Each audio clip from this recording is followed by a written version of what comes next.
Dun, dun, dun, dun. Hey, welcome to Smallmouth Crush Live. I'm your host, Epic Eric, and your co-host, Smallmouth Crush. You're 2-1 Kind of tonight. how I feel. Like you did all the guest work tonight, Eric, and everything, man. You were on it. Man, We are 3 minutes late, that's but I okay. mean, last week you didn't even show up, so I would say this is a huge improvement. It's a big improvement. I had weak Wi-Fi and it's sketchy tonight. I'm up here in Western Maryland and let's see how it goes. But first, before we get the show started, I want to welcome everybody. But I really want to thank you, Travis, for Really? allowing. I want to thank you for allowing you and allowing me to use this platform. Um, to raise some money for the Upper Bay Junior High School fishing team. You're very generous with allowing me to do that. We auctioned off some baits, custom painted by TK Stanley, donated by Tony. I added to the mix my little Riverette crankbait. TK Stanley at Tacklecraft painted them, and we auctioned them off. We raised $350 that night, and I said I was going to double it, so we donated $700 to that little high school fishing team up there. The parents, the coaches, they're super, super crazy grateful for that. And I couldn't have done it without Smallmouth Crush. And so I want to That thank felt you. good, and at least they can buy a couple packs of Cincos now. Well, it's, hey, they had some guys go to the junior national championship. They had some people top 10. They're making some waves, man, because they fish the river. It's their home body of water. And I think a river fisherman learns a little bit more about current Money doesn't tide, go grass. far, bud. I Not, This is my tackle warehouse I know. receipt just got in the mail, $600, and I bought a couple jig heads. Well, see, that would have covered it. The 700 would have covered for you. Right. Look at that, man. Amazing. But no, it helps with travel expenses. So, It and does. thank you to all the Smallmouth Crush viewers who bid. It's just awesome, man. So I was just thinking about that. I want to thank you for it. No, I agree. It's overwhelming how yeah, it's like so much money, dude, to run. You want to go out fishing for a day, it's $100 in gas. Well, yeah, maybe more. Depends on Heck, what you're hey, doing, why can't right? we just start fishing under bridges off the bank? That's what I've been doing lately is Yeah, bank fishing. I'm really managing my expenses, and I'm only taking like one rod down to the shore right there. And I haven't even put that little rototill boat in with the 7.5 electric why? Mercury. I Why, don't dude? know, man. It's been a crazy year, man. You know the Like story. it's not like you couldn't even jump in it right now if you wanted to. It's not even out there. I haven't even put it in the water. I didn't put it in the water last Well, year. guys, you I have hooked the a biggest, yeah, electric boat for sale next year around this time. most likely. Yeah, I've been You really still thinking gonna about it. use it Like, this year? what's that? Are you gonna use it this year or no? I don't think so. It's Gee, it's it's it's it's over. I mean, it's already September. I've got a championship coming up with Scooter this weekend down North Carolina, and then later in September, the celebration of life for my father-in-law who passed away. Um, yeah, so Margaret's working on that right now, and so a lot going on with the family. Yeah, okay. but I hope to make it up and see you after that in October sometime. Let's talk, I man. said So I'm. September. Oh, you did. When were you thinking? We got to I'm talk pretty dates, bud. open. It's weird. So Okay. I am so jam-packed with guide trips up until like the second week in September. It kind of I might only be doing 2 or 3 a week after that. Oh, wow. So you'll have some It's time. weird. My November got filled fast, Oh, that's interesting. and I think it's only 15 days I guide in November, the 1st Right. through the 15th, but October has a few dates left, but September was really slower this year for some reason. And That's honestly, interesting. I'm kind of okay with the break and Just to take a breather. Yeah. a little breather, but I actually had to cancel both my guide trips today, and I've never done that. Is that boat wise or weather wise? No, it was all weather. They were driving in, so it's not like they were flying. I gave them the option. It was a morning and an afternoon trip, Yep. and I said, "This is what we're going to be greeted with. I normally don't cancel, but I know you guys are semi-local. Could we reschedule?" and both of them were able to do that because it would have been a very brutal day. I don't know if any of you guys are watching any of the Elite Series videos from up here, yesterday and today. It's just very rough conditions out there. Yeah, it was blown. It's blown here, man, in Western Maryland. It was like blowing 20. I decided to power wash the dock. Yeah, that's what I did Man, today. Well, I also worked, but took a couple hours to go down and clean are out your one of the. comments all on the side of the screen? I can't see any comments right now because I'm streaming from my All mobile right. phone. Yeah. Well, if there's any predominant comments that you need to see, I'll let you know. Oh, here we go. Size, font, Yeah. big. Let's see. Comments. Yeah, I can see him. All right. Waves, currents. Let's see. My consolidation was helping a kid from SC. Had no clue to where to go besides a few grass flats, 3.5 to 17. Good job, Waves. That was gratifying. Heck yeah, man. Yeah, I have a I hard got time. I, Maybe it's just my eyes. I got to catch up. E-Stack was in first. Lyrad's there. Hey, Wait, how everybody. do you Flock just said Moosin. you can't see comments? Well, if I go to comments, I can't see the screen, but that's fine. I can kind of see you faintly. So I'm just looking at the Okay. comments now. Well, Yep. listen, we have What's a up? great show lined up. A lot went Yeah. down in the last 2 weeks. We took last week off because of internet service, and so we'll kind of give everybody a catch up, let everyone know what's going on, maybe talk a little fishing. Actually, we were definitely gonna be talking fishing because we got Yeah. 2 guests that won a recent tournament, and then we're gonna have Derek with Beast Coast joining us to give us some updates as well. So it's going to be a pretty action-packed live show tonight, and That's hopefully right. not too long because I am tired. Believe it or not.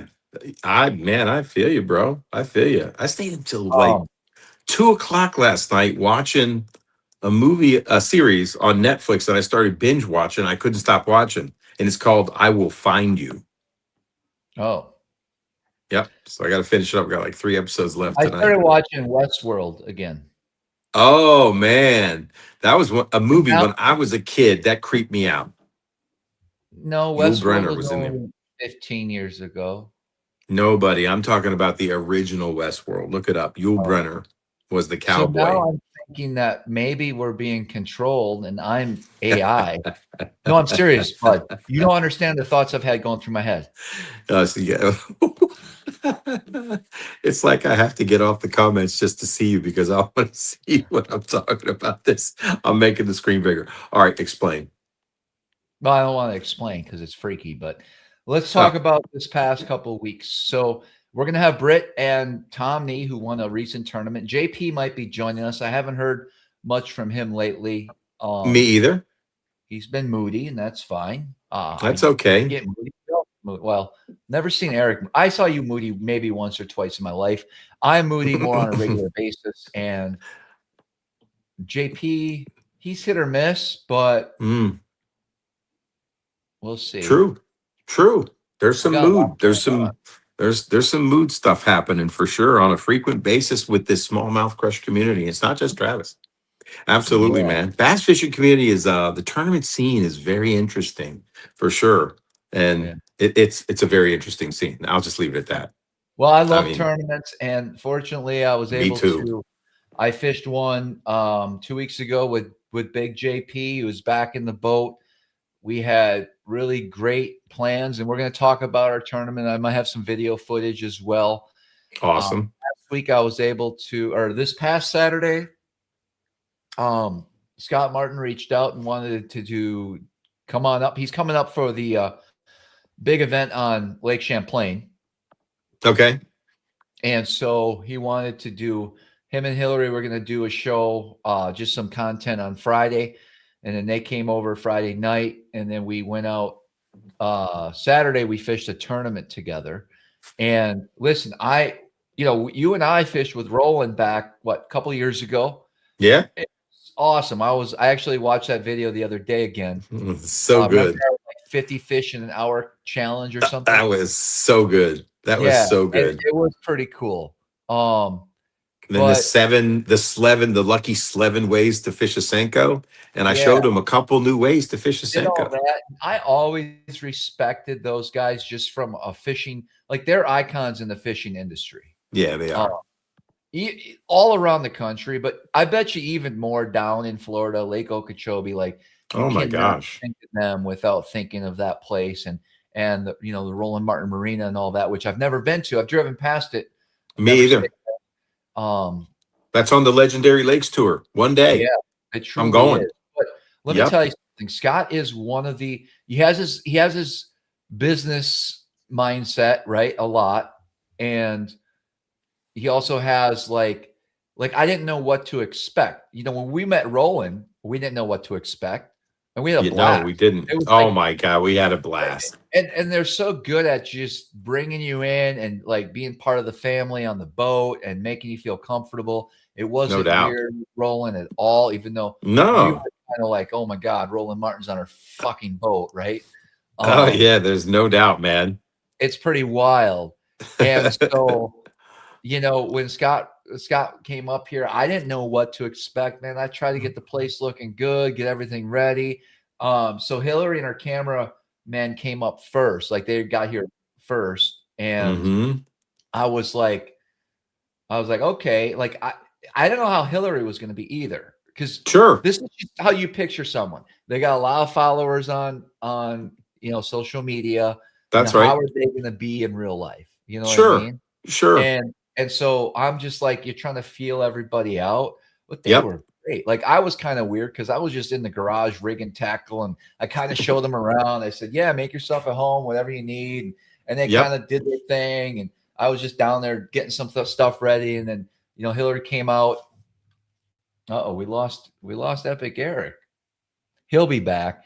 Anyways, Hillary comes out and just starts asking some questions about fishing. Then we got into it, started talking about just different techniques and her day on the water, and she was really down to earth and just like very polite. That's cool. Awesome family. But you got to think of it like, I think, like, and then when Scott showed up, like he was late night, he had a delayed flight.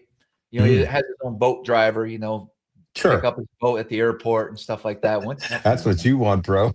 God, do I ever? I wonder if he You- washes his boat for him. I think he does and maintains it and does I would love everything that you thought you wanted to have at one point. That's what I It's still want. possible. I think that's a future goal, We man. can You get got to there. strive towards it. Yes, But you then can. Scott showed up, man. He was so freaking cool. Like, it was just pretty neat. You know what I mean? Like, they're a great That's good.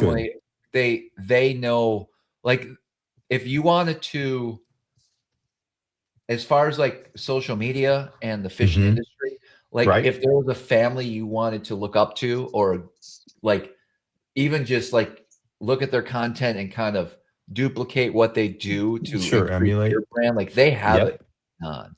No, they do And, have it going on. it was No doubt. so much fun. It was crazy. So they went out fishing Friday. We had dinner that night. Then we rigged up.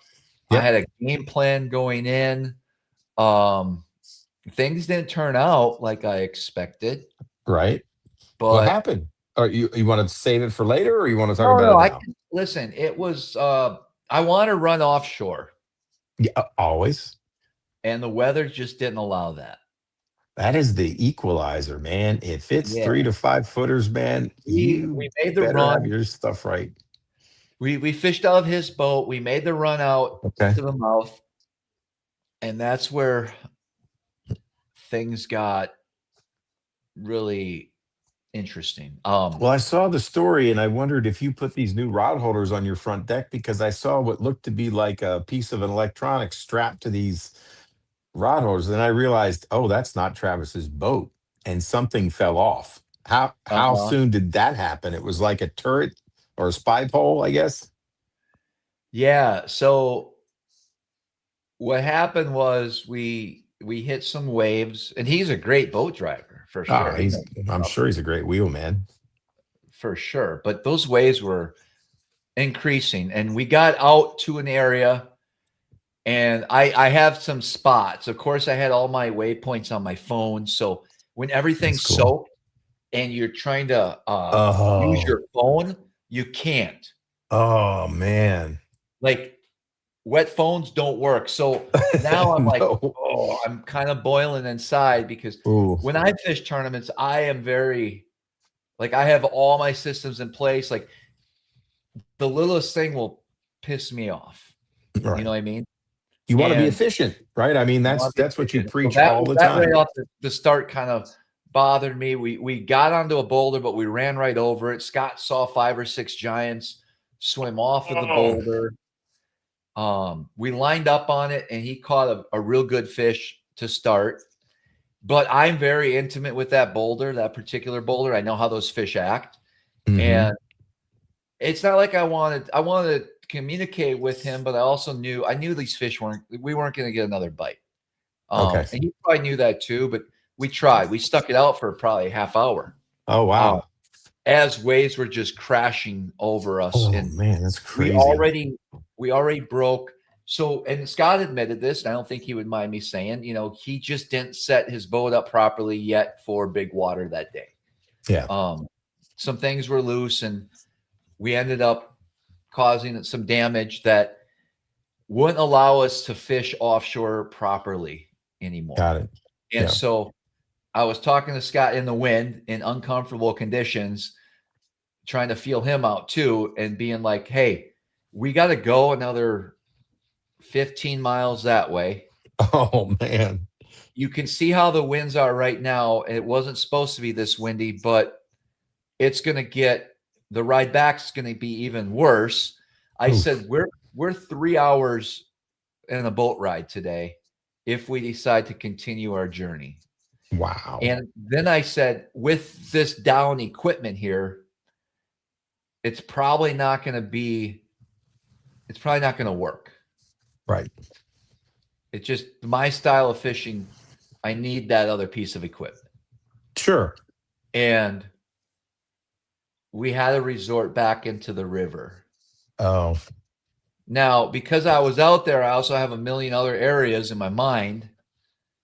And so I started jumping to certain spots before we even got back in the river. Oh. I wanted to go shallow for a moment. And again, I didn't have my waypoints. It's literally a ledge that you need to follow your waypoints in. That's 50 yards wide. There's always fish there. Yep. We couldn't find, like, I kind of guesstimated, but the water was stirred up because of the wind. No. I didn't have visibility. So I'm just randomly throwing swim baits and Ned rigs and trying to figure out if I can get some of these fish going, you know? Right. And so it just didn't happen. So we ended up going back in the river. I can play a couple clips. I took some footage. Yeah. He's going to put a really great YouTube video out. Oh, cool. Of the day. And if I can find what I have here, I'll share it with you guys. Let's see if I can find this here. Share screen.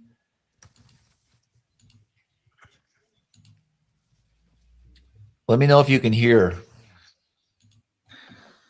My team partner, JP, ditched me again. He wants to go fish on Champlain with Jody White. And, who's in the comments? I'm stuck with Scott Martin. You saw there was a lot of states between here and Florida. There was. You kept getting denied. Finally, you're like, I got one last phone call all the way down there to Lake Okeechobee. Yeah, I can't tell me no, but I just go all in there, dude. That's right. That's right. So we're gonna get rigged up. So, anyways, we rig up. We're talking tackle. And then I'll come back in October. Nice. With the long johns on. Right. I want to get fall like That would work. You're gonna need warm long johns. Winter, mittens. What do they call them in Canada? Beanies. Tell them I know how to dress. Out, but no, we got a little bit of breeze tomorrow. We're going to go out and probably fish a little bit deep. We might get an opportunity to fish shallow, and we're really going to just wing it based on the conditions and see what happens. So next time you see us, we'll be at the world famous French Creek Marina. That's right. Don't want to break anything. Well, we broke some stuff. Look how calm it is. Point out there. Yeah, it definitely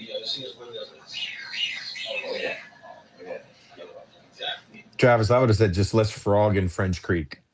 Yeah. Oh my god. So I got a couple footage of this wasn't even in our spot. This was just out of the mouth trying to find a few fish before we made our journey further. And this is what it looked like out there. What boat number are you? Oh geez. 65. Okay. Like you couldn't even stand up, man. No. This video doesn't make justice of what was going on out there. I'd be leaning on the console. The council.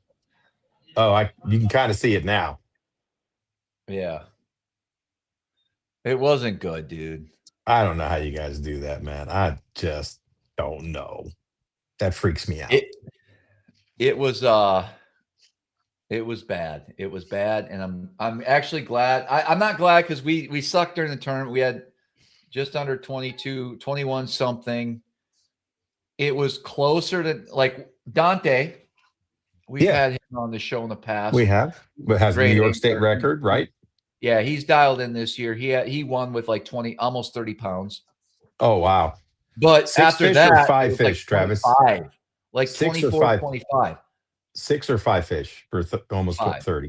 5. So he had, oh man, almost all 6-pounders, and it dropped to 25. Like, wow. So 24, 25 was after that, which is all amazing. The people that kind of know how to fish out here. That's what they have. You know what I mean? Yeah. And I feel bad because I mean we could have definitely got that. In my mind, I thought there was going to be 29, 28s, 27s, like stacked up there. Sure. But I should have known better with the conditions that those weights drop, you know? Yeah. And there's a bunch of things I would have done differently. We both lost 2 giants. I ended up losing 2. The last one wasn't a true giant, but it would have helped. Scott jumped off a heavy 5-6 pounder. Nothing he did wrong. We were just dragging. And then I lost one that I fought for a very long time and just took my time. Like we're just chilling. Like it's gonna come in. We're 3 minutes into it, and it just disappeared on me. It just oh my gosh, that's crazy. You know? So we were close, and I would have done some things differently had I known what the outcome of the weights were going to be. I probably would have stayed in that zone because we had what zone out there, or you would have in the river. We had a section of the river where there was some really good fish. Okay, but I have 100 other spots in my head that I think I need to go run to. Yeah, and I needed to just grind it out. Interesting. But we had a great time. Luckily, the bass. The elites are in town, and so Garmin and some of those guys were there with their trailers at the service crew. So Scott was able to go there right after the tournament and get his boat fixed so he could go fish on Champlain this week because we did some damage up there, dude. Like nothing he did wrong. It was rough. Dude, the Great Lakes are punishing. Bass boats are not built for it. No. It's just the fact. No. Well, what a cool experience, man. That's neat. I'm glad he's coming back in October, man. Yeah, he wants to come back up, do some fishing. And so that was fun. But the following week, we're going to bring our guest on. Actually, I think what we're going to do first is all right. We're going to bring our guest of the evening. He's been a regular on the show. We're going to bring Derek with Beast Coast on and have a chat with him. Hey, there he is. Yo, I sent you both an email. How you doing? What up, man? Send me an email. Sent you both an email. With images that we could use. Get it. Yo, guys, can I have like 5 minutes? I just put the kids to bed.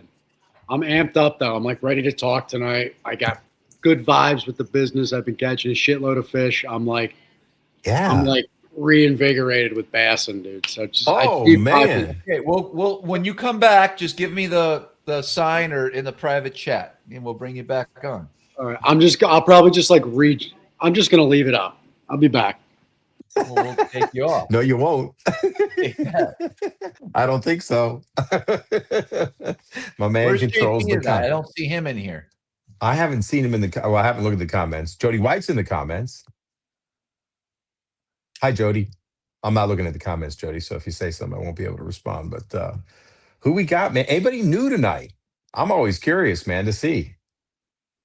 You know, I tag these videos when I post a story, Travis. I've learned that if you tag it, like smallmouth bass fishing, St. Lawrence River, hashtag St. You could tag your stories, right? Obviously, you can tag post. Yeah. But I think that brings some new eyeballs, man. I've noticed that. So Okay, hopefully, great. yeah, just a thought. Yeah. So when like you repost, you could tag it something else. If you reposted the story that I There we posted, go. you All right, could. let's You could. bring in our other guest while we're waiting, since we're going to talk about Why our not? tournament. Why not? I think the first guest that we got to bring on is my buddy, sometimes fills in as a fishing partner. We know him as 12-pound Tom Nee, which is an awesome name for him because Tom struggles at life and fishing at times. However, Well, maybe not anymore. sometimes he's sneaky. He might be 24-pound Tom Nee at this point. Exactly. I had to reach back through all those trophies back there to pull that one out. But He's got the wood, man. He's got the good wood. Man, Good year. it's good That's to what be it's all back, about. man. People still come on this channel. This is amazing. yeah, they It's do. it's incredible, right?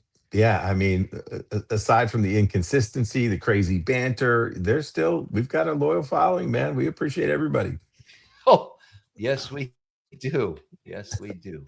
We do. Sorry. To put up with us, for sure, man. I Sketchy during the I summer. can't believe you took Scott out there and all that beat up water and then ruined his boat and then left him with nothing but like, come on. Listen, for the record, I called Ethan with Deep River, and I'm like, I text him, I go, do you got an extra couple things? Maybe we can get fixed up. I didn't know if he had, like, we were texting people on the water. Like, wow. I was trying to help him out, you know what I mean? Because I knew how important it was to go not have to miss a day of practice on Champlain. So while we were in waves, I was even making calls, you know? So Wow. but we both agreed we wanted to go out there, Tom. But you know how it is out there. Sometimes when you get around Tibbetts Point and you start heading your boat out there, you realize you bit off more than you can chew. And it's probably not. Listen, if the equipment would have stayed intact, I think I would have sent it. But I'll be honest, if it was JP and me in my boat, I would have had second thoughts too. Wow. That's some big would. water, man. You know, Champlain isn't any easier on these boats either. So No. it's Really? no. Yeah. But, well, obviously, Tom, you won a tournament. We're going to talk about all that all goes down. JP and I fished that event as well. It was crazy. We had a full house up here at the SmallmouthCrush compound. That's kind of what it's named and known as now, the compound. That's cool. I don't know if it's good or bad, but no, it's great. I mean, I get random text messages about people wondering, you know, sniffing around the compound, seeing if they can stop over, say hi. They know where I live now. So there's a lot of crazy stuff.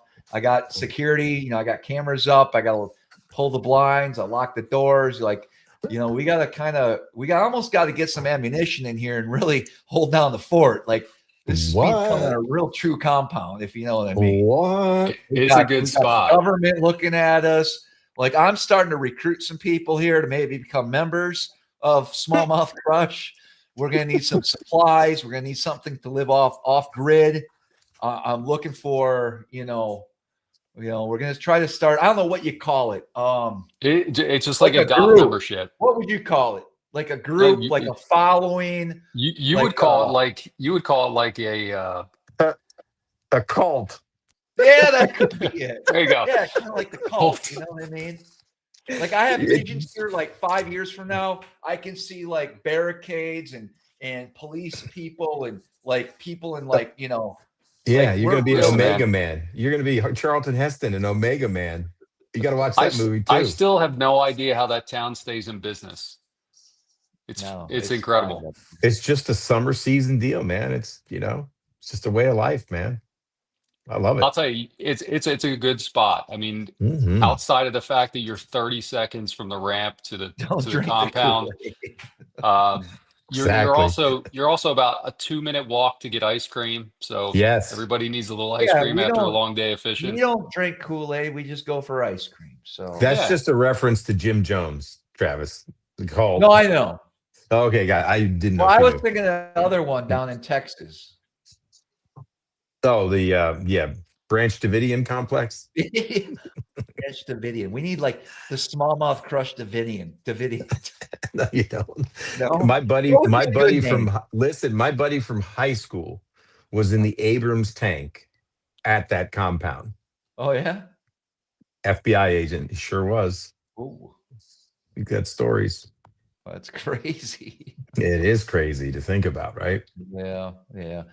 Anyways, no, I'm only joking. This is a friendly compound, and all anglers are welcomed here. That's right. That's right. He was also the FBI special agent in charge of, if anybody watched the documentary called McMillions. Do you remember when you'd go to McDonald's and you'd pull off a tab and it was like Monopoly and people Yeah. won millions? Well, guess what? There was an inside job to the printing company and they stole millions and he rung them up. Of course, him and other agents of the Really? FBI. So 100%. McDonald's were they part of that? No, it was Printing just company. correct. Correct. Because somebody had to print the winning So they tickets. can get Oh, away yeah, with man. eating human flesh, but when it comes to printing, oh, that's crazy. Anyways, How about that? okay, Right? let's get Right. back to the tournament here. Right. Whew. And the Yeah, you win. guys- And where's so- your cohort? You got to bring on the other guy. It was a Oh, team yeah. win, not an individual win. It wasn't Tom Nee and his boat alone. Dun, dun, dun, dun. Bingo. I'm like, I'm not even like a co-host. I guess I am a co-host actually. Like on Well, every. No, Brett. You haven't earned the co-host spot yet. There's one. It's I'm, me. Not You're a regular guest. I'm a permanent guest on the show. I guess it would be. Yeah, you could be a permanent guest, but if you're a regular, that's different. Permanent guest is good. Right. it I'm getting is. on here No, more than AP lately. So Yes. I know. So both you guys stayed. JP was here. Tom was, Tom, you're all right here. Okay, here we go. I'm just trying to keep track. There's been so many people. Travis, let me set the stage a little bit. So Do it. you're doing such a terrible job. And Brett, it's good to see you, man. I got to tell you, we had no intentions of fishing together. In fact, I just had all intentions of going up north and fishing all together. I was going to fish the tournament by myself just because it was a day of fishing. And Brett had other plans. Brett was coming up. I think, I could be wrong, but I think he planned on doing some recon work. Yeah, He I wanted don't to. think he was even going to fish. Yeah. No. And I will give Brett a ton of credit. If you've ever seen his graph, you know that he spends more time in the seat than holding a fishing rod. So I don't think he had any intentions of fishing that weekend. And somehow I think we muscled him into it. He's like, I guess I'll fish. Like, I'll just ruin my weekend and fish with you, Tom. But that's basically setting the stage. Like, we were already up there Yeah. hanging out, and So this was the Empire Bass Team Trail, correct? And it was a 2-day tournament, as I understand it, right? Yep. Yeah. Got it. And you Yeah. just hopped in. I think on like Thursday I talked to Travis and I told him I was thinking about maybe coming because the elites were on Champlain. So I was like, I don't really want to go. I'm not a guy that goes to the lake when the elites are here. Like if there's any sort of a pro level tournament on Champlain, I do not go on the lake. I don't want to be on the lake. I just don't. Makes sense. So I was like, hey, maybe I'll go to the St. Lawrence. Like, it looks like it'll be kind of calm. And I called Travis, and then he calls me back later, and he's like, yeah. He's like, you still plan on coming up? I said, yeah, probably. I'll probably come up Friday after work. He's like, all right, Tom Nee's coming up too. So it's going to be a full house. Like, we're going to have a good time. I'm like, all right. Nice. And we, so I drove up Friday night, and I got there at like 9:30 at night, and Tom Nee's like, wants to fish this tournament tomorrow. Or he was going to on his boat by himself, I guess, maybe. And I'm like, I'm like, I really wanted to go way out on the lake and fish some new stuff, or at least idle and graph some new areas on the Canadian side that I've never been to before. And ended up just being like, all right, we'll fish the tournament. But I still want to go out there to where we were going to fit, like where I wanted to go. It was out past the false ducks and stuff. And I'm like, we'll just go out there. We'll idle around. We'll mark some stuff and we'll fish it. And if we catch them really good, then, you know, cool, we're in a tournament. And if not, then who cares? It was like a $200 entry fee. I'm like, we're already out here. Like, all right, we'll do it. So we used my boat, and the wind actually blew really hard from the east, like 20 miles an hour. It was only supposed to be 4 miles an hour, and it was blowing 20. So that kind of threw in our game plan. But yeah, so we launched the boat. There was 40, 50, or 60 boats in the tournament. I thought it was 20, 40, 60, 70, or 80 boats in the tournament. SmallmouthCrush. It could have JP been. back on the St. Lawrence River trying to catch a few fish in the tournament. We got 12-pound Tommy and Bart Carnwright fishing together. And so Bart Carnwright? Yeah. Oh yeah. Let me count the boats. 1, 2, 3, 4. There was a few. Anyways, Made it very difficult. look how windy it was Guess that's blowing. Is this the conditions you guys faced as well? My guess. We started in the river. Yeah. It started to calm down throughout the day. How big was that one? Derek I trying to get back in. It was like a 3. So this was quite comical. That looks a little cooler. Oh, watch Same, this. This almost is the a. exact We're gonna same get to time, your it seems. catches, but since the video's playing, JP's fish was a little bigger, so catch I two really wanted to get giants at that the one in. same But mine wasn't time. bad either. were those bites not at the same time? Look at this. That Watch was. this. Tell me if this is not the exact bites at the same time. So this was quite comical. We both hooked up at the same, almost the exact same time, it seems. JP's fish was a little bigger, so I really wanted to get that one in. You hooked up first. You hooked up first, Travis. That's wild, man. Oh, yours jumped. Look at JP getting that net. I take the net from him because his was bigger, but then we got a cluster. Give me the fucking net. Oh, You still on? Yeah.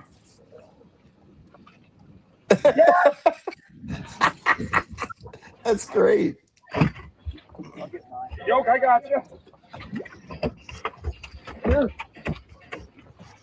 Yes.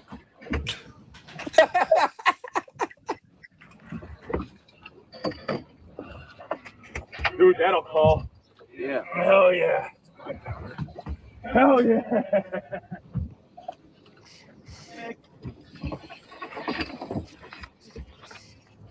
Get up here. Get that extender. Get up here. Listen to the desperation in his voice. Get up here. Right, I know. Good God. dude, it was a tough day for us. Okay, so Right. day I one like how many. Oh, good. had to really. That's okay. We're gonna get out there and catch a few fish, I hope. Day 2, Okay. our fish just kind of left. It was tough. Anyways, I'm fast forward. Now it started to calm down. Look at that. Way too Now we're long. back at the compound. Travis, pause it for a sec. I got a quick question. How many Yeah. fish did you catch day 1, and how many fish did you catch day 2? For real? I honestly don't remember. I don't. Okay. I don't. Okay. That's fair. Look how flat it is now. All right, guys, we made it back. Had a little bit more difficult day today. Oh, that sucks. Tom goes, "Oh, that sucks" in the background as he's And, walking by. I think Tom caught a few, maybe. Basically, our fish moved. We had to move with them, and we got less weight than yesterday. So not the tournament we're looking for, but we got next week. All right, guys, we got back at the compound, and congratulations to the winners behind. Won again, strikes again. This time it's not a new boat, but it's an awesome I had to put my jersey on. Look at that. We got one of these from a few years ago. We used to be good out here. Listen, remember that? We used to be good. Where's that Bass Lab logo, Brett? Oh, we'll talk about it. Hold on. 5 pounds. Yeah. Wow. I don't know about that. And then he talks about Anyways, it the was sniper jig and how fish. I helped JP design and I, we it just- so everyone can our kick fish my were ass gone with and it. We were stubborn and we stayed in the area way too long. Listen, we'll do a tackle breakdown, and we're going to tell you Travis has built this jig. Oh, and now we're geez. using it against him. I weighed 4 out of the 5 and a half ounce sexy melon. Wow. Feel that a bait that you helped design Yeah. has, Yeah. I mean, another win on the St. Lawrence River for this state. I'm glad you guys won. I feel bad for the Bass Lab logo. Maybe we need to talk about quality control at the Bass Needs a Lab. little refresh. Terrible. Terrible. Anyways, you got to get that fixed. We do. Here. That's what it should look like. That ain't much better. We're gonna have that video is gonna come out. I actually have to do the Thousand Island Open video, part 1 and part 2, and then this one. I'm trying to get caught up, guys. It's just been crazy, but congratulations to both of you. Talk to me about your day. Like how probably was day one? You probably should bring Derek in to talk. Do it. Yeah. Do a 5 Oh, yeah, box. let's bring Derek in. Is he back?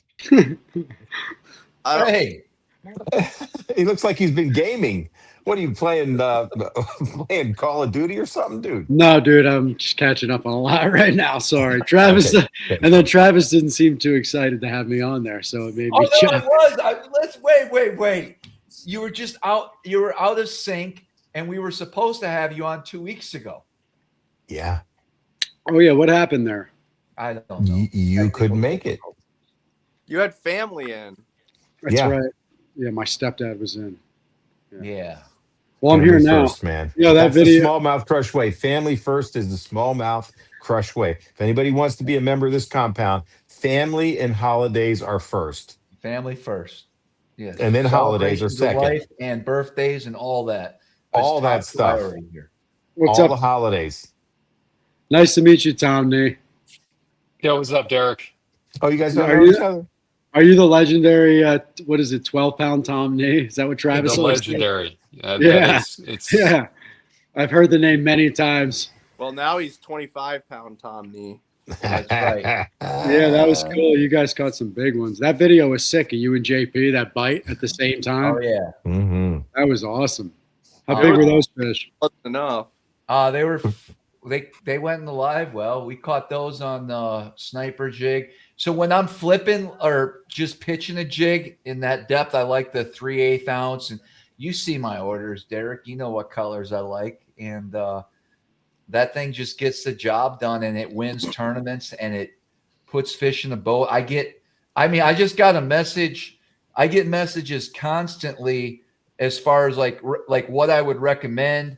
And I'm not going to blow up this person's name or anything, but he goes, I was just wondering, he's talking about the 3/8 ounce sniper jig and casting and how we work it and what rod we use and stuff like that. Like guys that know up here, I had clients for the last 4 days last week up till this event, and they had the sniper jig in their hand, and they live in Oklahoma, and they're going to take this jig back there and put it to dude, work.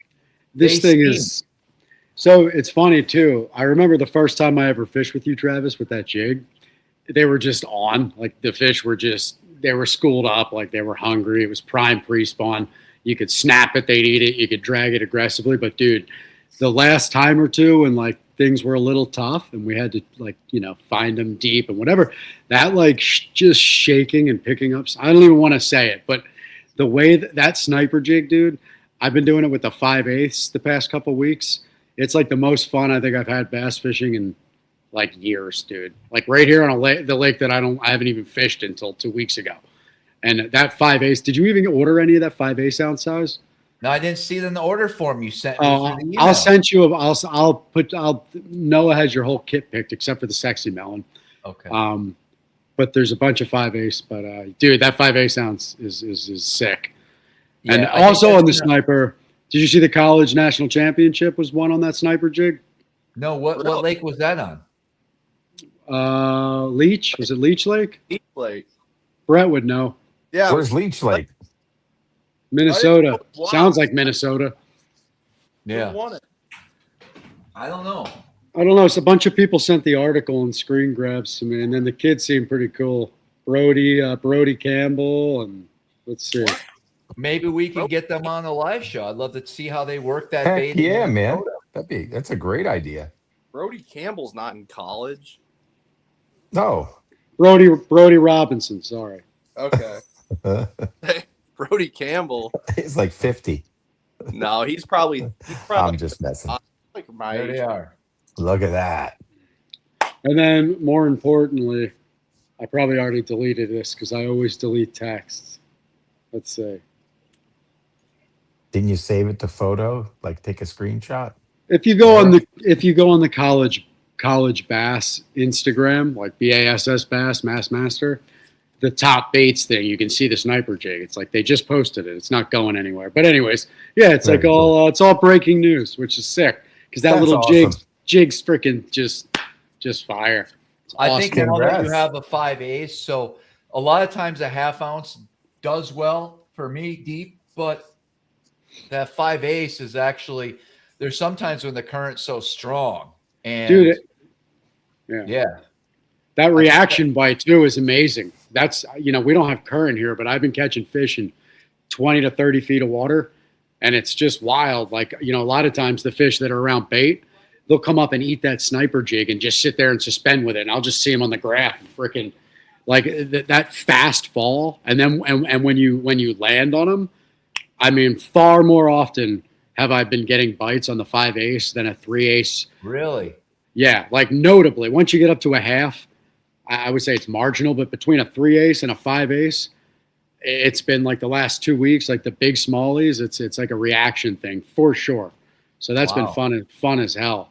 Very But, cool. Yeah, I'm glad we have it just in time for tungsten to become like spotty forever.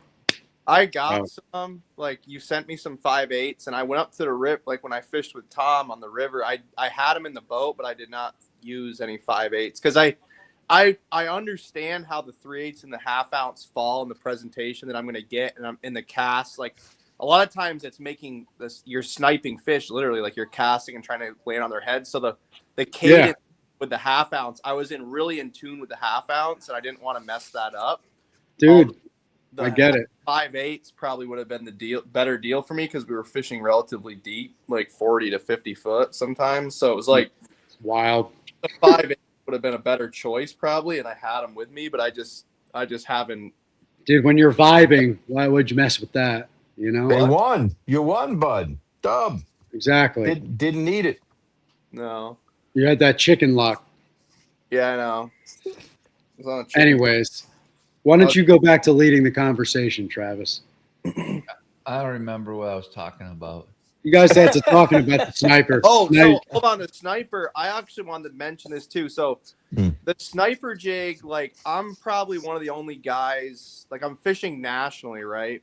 And I'm not fishing lakes that are like goby lakes and smallmouth lakes, but over the last couple of years, I have caught them on the sniper jig, like Lake Hartwell, spotted bass. It was almost like they had never seen something like it in their life. Like I was literally throwing the same deal, Berkeley Mackerel, General on the back, 3/8 ounce sniper. I've caught them on. I made a top 5 in the All American or something. Like I've fished the final day of the All American, caught everything on a sniper jig on Cherokee Lake in Tennessee. I caught them on Pickwick Lake on it. I've caught them on Kentucky Lake. I've caught them on.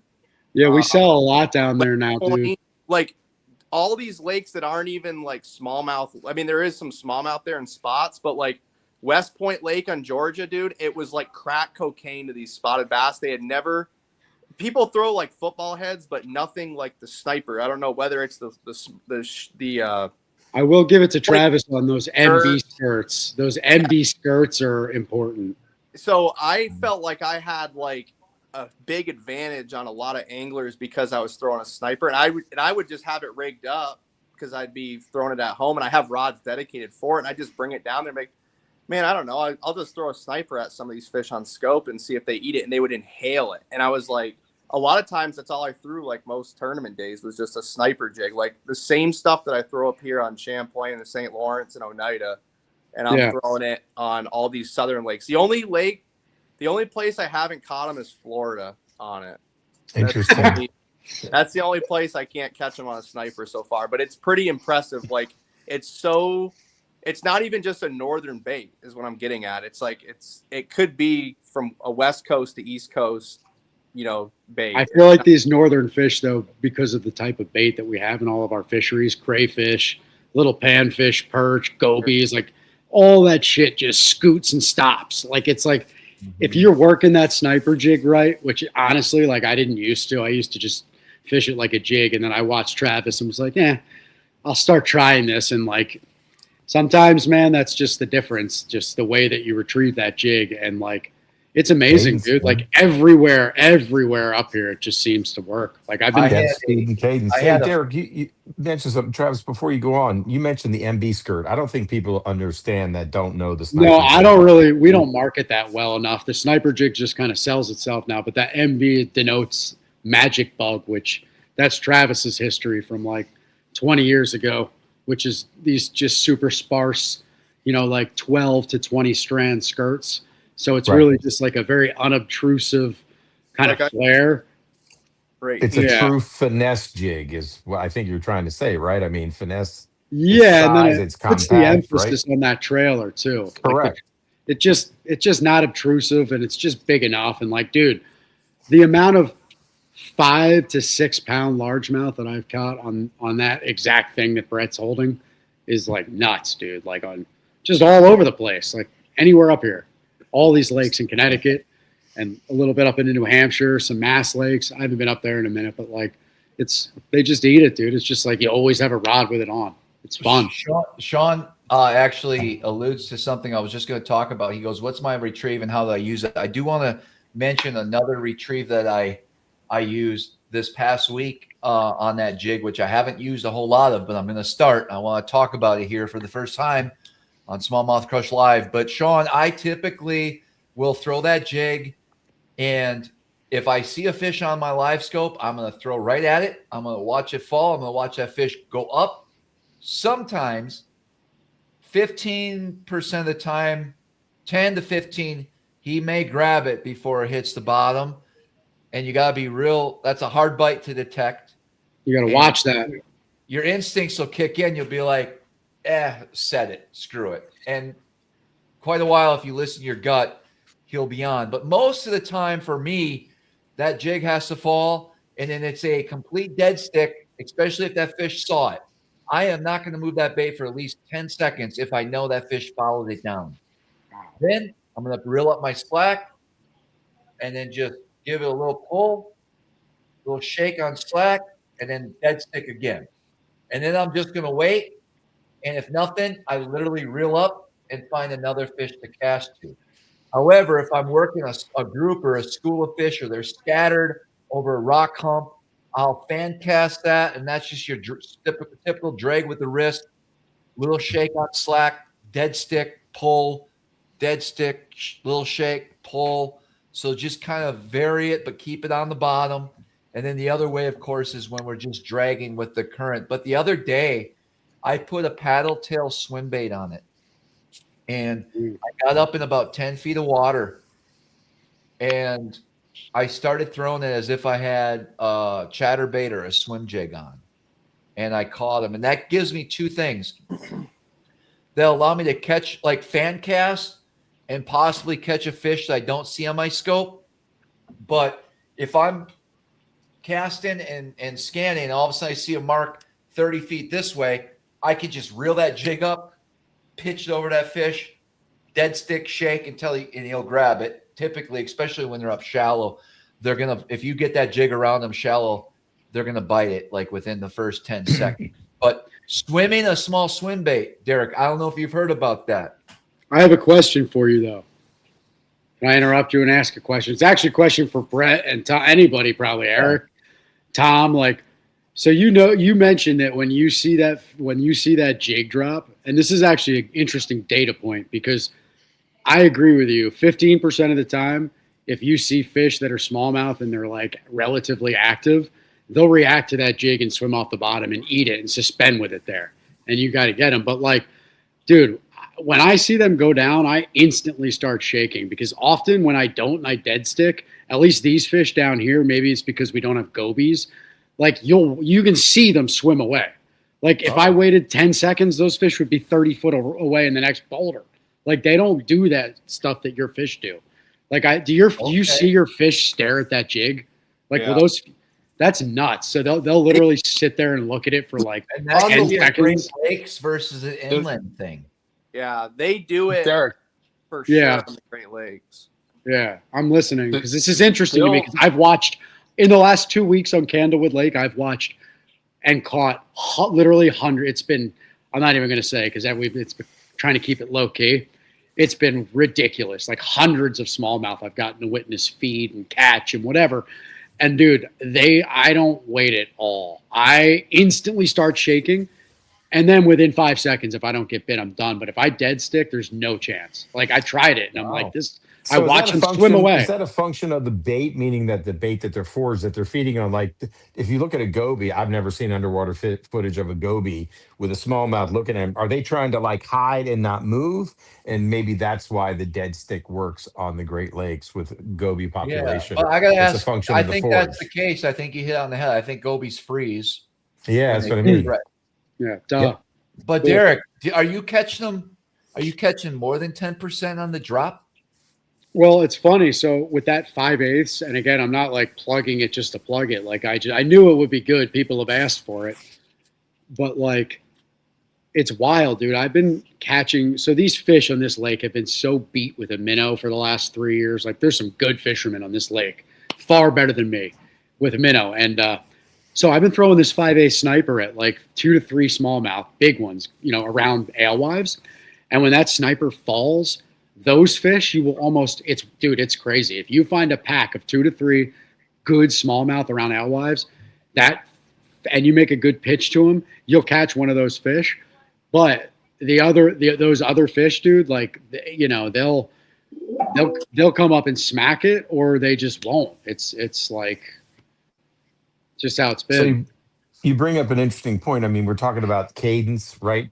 Dead stick versus immediate shake, drag versus like slow, steady reel with your paddle tail, Travis. But rate of fall is often ignored and can trigger bites. Like a faster rate of fall, Derek, is what you're saying, that's presenting the bait in a new way to them, right? Especially in the warmer months, I'm sure it's right? a warm water thing. Yeah, It's a warm water thing. It's summertime. It's rate of fall, right?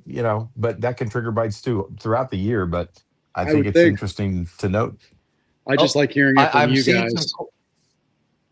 I'm seeing some questions in the comments about what rod I like to use.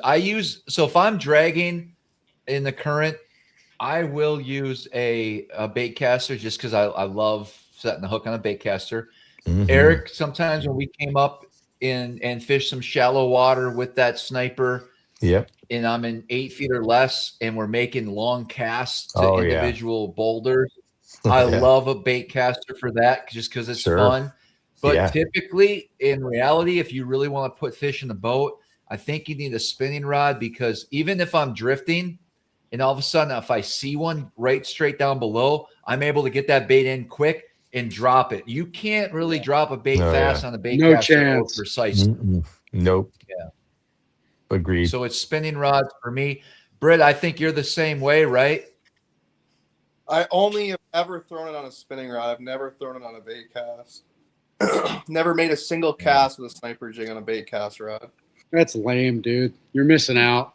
Right. Well, you got it. It's fun. In my opinion, it's a finesse. Like I think of it as like a shaky head or a Ned rig, and I don't think of it as like an actual jig. Whereas a regular jig or a football head jig, I'm going to throw it on a bait caster. But I've always looked at it as a finesse technique, and anything that's finesse, I throw it on a spinning rod, because the way that the bait falls, like on the initial fall, like when you throw it out there on a bait caster, your line, it always will kind of pendulum a little bit back to the boat. And with a spinning rod, so much slack line, it just, the way that the bait falls, I think, is the best way with a spinning rod. So I've just never messed with a bait caster. Like, it might be fun, but I also like to stay in a rhythm. And Sure. I've gone to a spinning rod even here, which I used to throw 15-pound fluoro at a bait caster and be like, it's a football jig. If they're going to eat it, they're going to eat it. And now my whole vibe has changed with it. And I'm kind of morphing far more like you guys fish it up there, like a heavy but finesse technique, which it's fun. It's far more productive, dude. And you just sponge into them and you can just anchor your whole body with that spinning rod and get a perfect hook set. You don't break them off. Like, dude, the spinning rods, honestly, I have to say, is the way to go now. Like, I think it's just better for that jig. Sean in the comments, I just put it up here, Derek. If you could help answer that.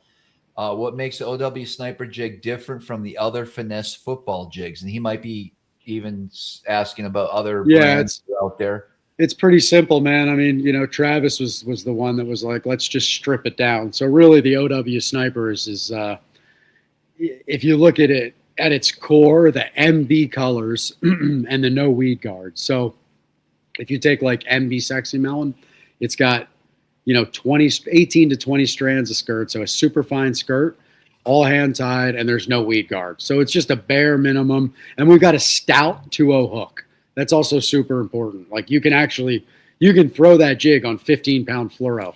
You can throw that jig on 17-pound fluoro. Yeah. Like you can. Jody White has a really good question. Is it better to fish standing up or on your knees, Derek? Oh yeah, I know you saw that video. That was perfect. I hid behind Travis and I put a 7-pounder. When we went out fishing, he was sometimes like, he was all engaged. He was in, like, sometimes he's got to get down on his knees. He's trying to work the angle. His rod might be pointed this way. He's shaking the bait. Like, we were on an interesting bluff, and I know why you went down on your knees, and there's nothing wrong with that. And I don't know why people got to pick on you, because you caught a 7+ pounder doing it. And I was comfortable, dude. I hid behind you. I had no wind. I had sun in my face. I caught a 7-pounder. Let the guy fish on his knees. Exactly. I saw Scott Martin on his knees this week on his trolling motor trying to crawl up to a rock. So there's nothing wrong with that. If Scott Martin does it, Derek can do it. There you go. How was that? How was fishing with Scott? And then was that a good time? I was only half joking, but he did have to get on his knees at a couple points because it was bad out there. He's like, bud, you need that chair? And I'm trying to be a tough guy up there, working a foreign trolling motor that's very touchy. And I'm like, no, I'll be okay. He's like, yeah, let's just bring that up there to maybe lean on a little bit, so we don't fall out of the boat. So, yeah. Brett knows Scott, right? Oh, yeah.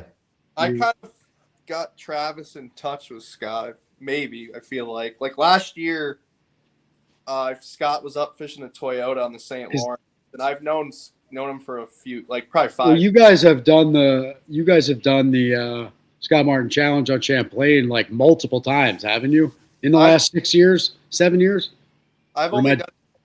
Some other guys have done it. You've done it though, haven't you? I did it last year, yeah. We'll probably do more filming maybe after this tournament, or maybe actually in October, he's gonna probably come back up and fish here and probably Ontario again with Travis. How's your October bite on Champlain? Do you like that time of year, Britt? Yeah, it's good. Yeah. I would say it's good all the way to Thanksgiving, really. The bite here. I mean, it becomes, it's going to be fantastic. I told Scott first week of October is usually the best time of year to catch the biggest largemouth and smallmouth of the season. Probably Ontario, where it's you're going to catch giants. They're feeding up for winter. The water's in the 50s, and whatever's left of the grass, the largemouth, they're going to be piled in on it, and they're going to be on, and it's going to be, That's October. What's that? Tom, you've been pretty quiet. How was fishing with Britt? What was your takeaways as I'd like to hear this as well. Me, the co-angler, what was your takeaway? Well, I had a few. There Okay. were probably two key takeaways.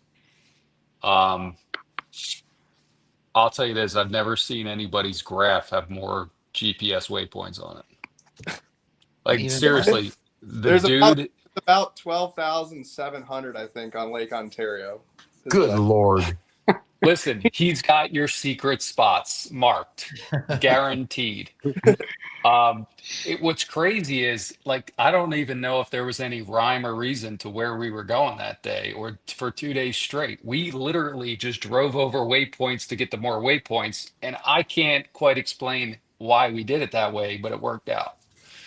So I would say that there's probably very few people that have burned as much fuel as Brett has burned just graphing whatever body of water he's interested in catching fish on. So I would say that was probably the biggest takeaway is the guy's got hours, days, weeks behind the console. Months. Years. Oh, yeah. I think Brett, A year. You were telling me we were on a spot on day 2 after I lost a giant, and we'll go into that because Brett also rubbed it in my face. The next video he did was an FG knot, and I was like, "Thanks, dude." But we were on this spot on day 2. Did you have an FG knot fail? No, listen, hold on. Britt made a video on the FG knot from like looking down at it this way. Yes. I just scanned it, but I think if I wanted to try to learn it, I need to look at it from that It was angle. brilliant. I might have to look at this, Brett. I filmed the video for Miller Tech to put on their YouTube channel. It's like part of my requirements. No, So you filmed it for me after I lost what? Yeah, that's 2 months ago. I filmed it. They posted. Oh no!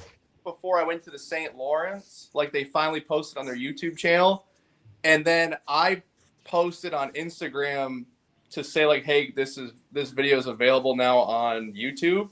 But it just happened to be like that was my next video I was posting for Miller Tech.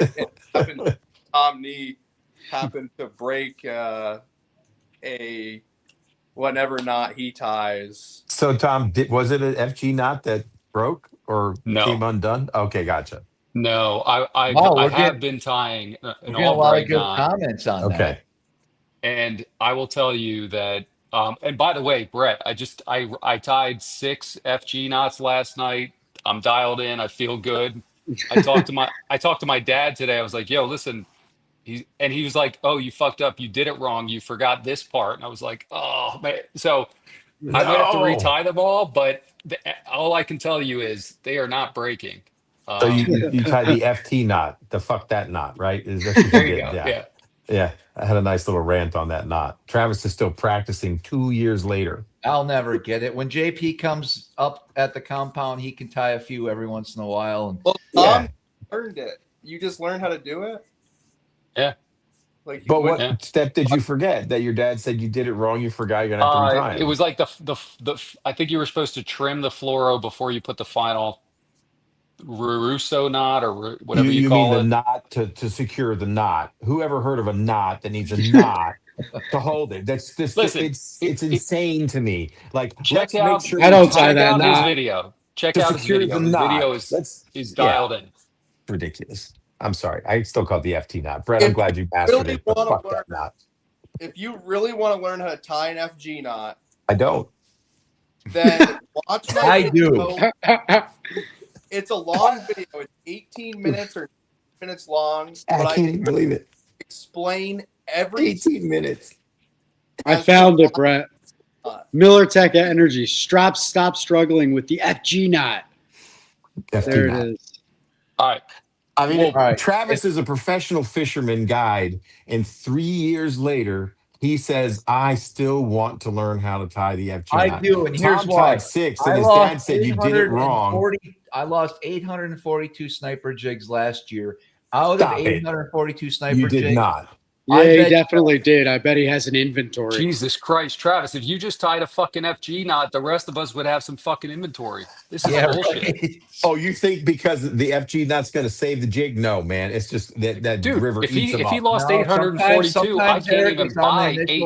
When that guide goes, so sometimes I have clients from the South that are very aggressive with a spinning rod on how they cast that jig out. Yeah. And when that knot hits the guides, a lot of those sniper jigs don't get lost in rocks. They land about 2 miles that way. Yeah. All right. I can envision it. Second observation. Yes. This is Yeah. By the way, the jig, you guys were talking about what makes the jig. No, it's the skirt, guys. It's the skirt. The skirt makes the jig. And the 90-degree line tie and the hook and all the good stuff, but the skirt. The skirt's important. Yeah. That the skirt. Little hand tie and the hub too. The hub actually is super deep.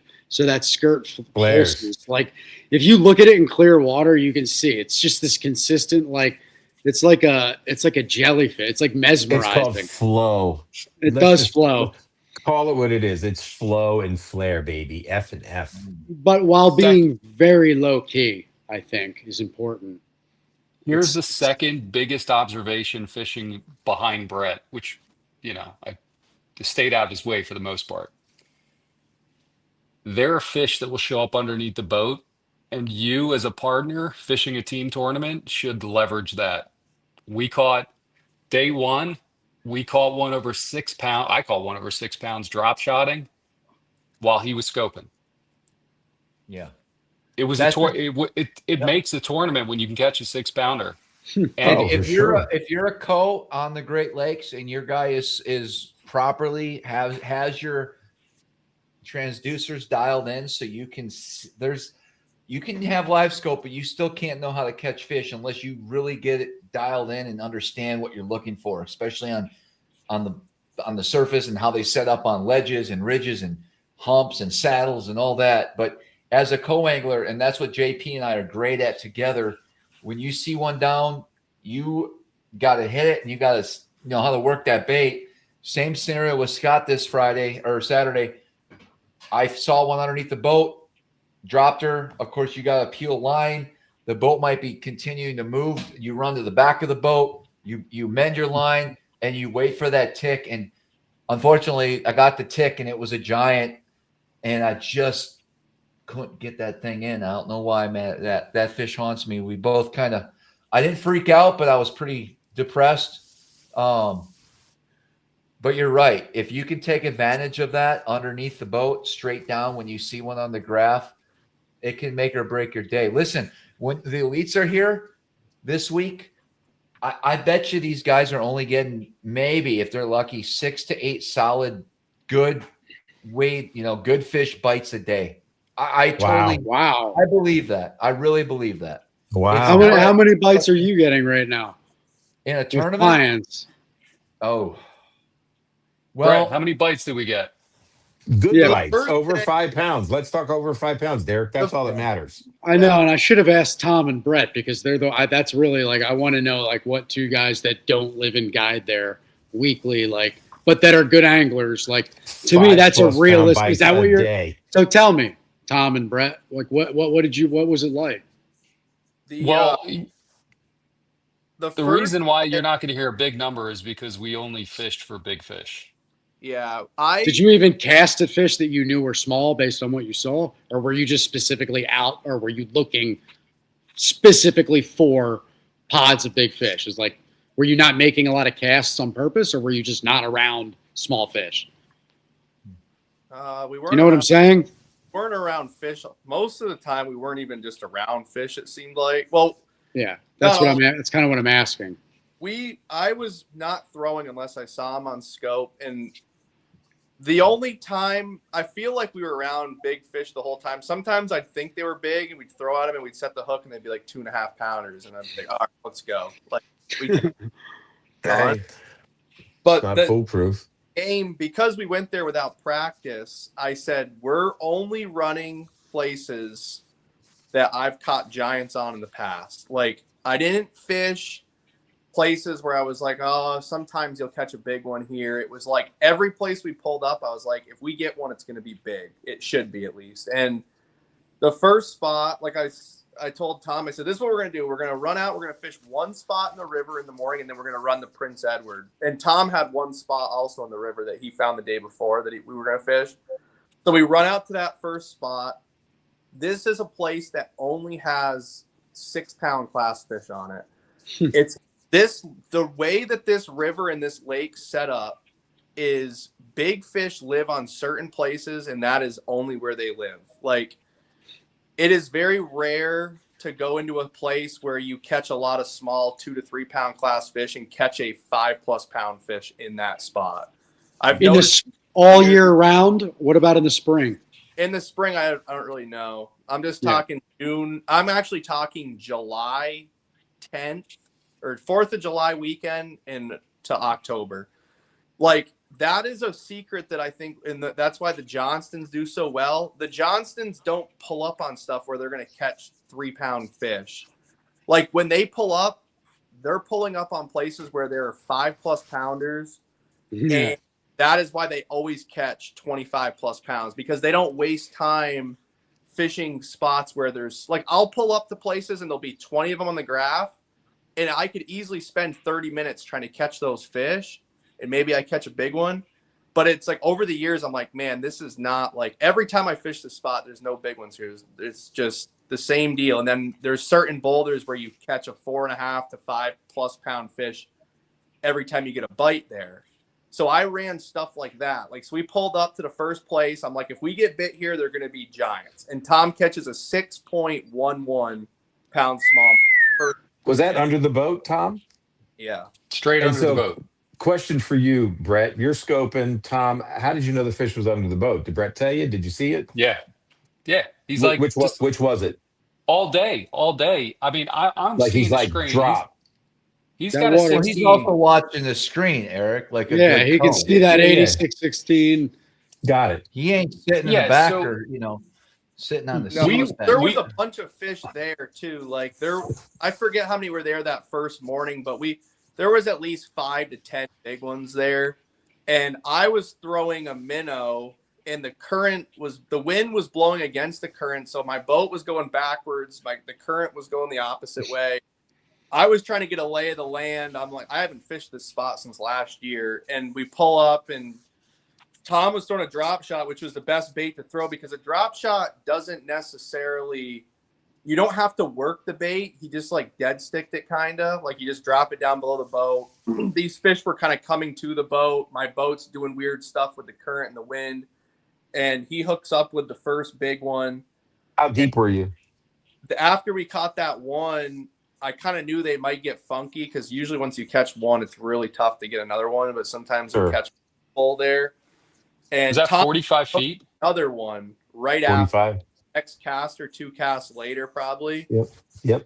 On a drop shot, and that one came off, and it was probably another like 6-pounder, if I had to guess. Like, they're all 6-pounders that are there. It's crazy. Tom, were you dropping 5/8 ounce for a drop shot weight to get down real fast? Okay. 5/8. Yep. So we ended up spending another probably 2 hours in that same zone. We fished probably 6 different spots, 6 different key waypoint spots where they get, and we never got another bite there. Like, we couldn't get any bite. And fish aren't next to each other. Like, it's a mile stretch, but so they're not like, fish aren't like telling each other like, hey, don't bite. Like the first place we pulled up, like once you catch one, they know something's up, and these are smart fish. Like, these are, in my opinion, they don't even bite once the sun gets up. Like, you have to get there on low light when you can fool them, because they can't see as good. How And about that? be on it. So that's why I was like, we're going to start there right away. And we ended up not getting bit there again. And then it was like 9:30 in the morning. We pulled up to, the tournament took off at 6 a.m. So it's probably like 9 or 9:30. We go to Tom's place where he caught some fish, and we caught 2 on a sniper jig there. Both were like 3.5 pounds. And the next thing you know, it's like 10 o'clock. The wind's still cranking from the east, 20 miles an hour. White caps coming over the front deck of the boat, like coming over the deck, over the front. Wow. So I'm like, let's run out to the lake. So we run out onto the lake, and I just started running. Like, would we spend maybe 5 or 10 minutes at the most on one given spot? And I just pull the trolling motor. All right, let's go. Every time we pull up, we'd scan the key zone or the key boulder, whatever I'm targeting. Make a couple casts, either catch the fish or don't. I think we culled up to like 20 pounds. So we fished probably 8 or 10 spots. We got 3 or 4 good bites, probably 10 or 15 smaller bites. We got up to 20 pounds. We had a 6-pounder in the live well with 20 pounds, which isn't that great. I run out to a spot, I lose one that I think is close to 5 pounds. It jumps off, and we just keep running and gunning. And with 15 minutes left of fishing time on day 1, I pulled up on a place that's just got the history. Like I said, it's a spot where I've caught giant smallmouth, and typically every time I catch one there, or there's typically just big smallmouth in the zone. Like sometimes you might pull up and it's 3-pounders, but for the most part, whenever you catch them there, they're big. And I dropped the trolling motor, and I actually run a live scope that shoots off the back of the boat. So I'm running 1 live scope forward and 1 backwards. And I dropped the trolling motor, and I saw 2 of them 80 feet behind the boat. I spun the boat around, threw to them, and caught one. It was just under 6 pounds. Turned back around. 5 minutes later, I see another group, throw to those ones, catch another one almost 6 pounds.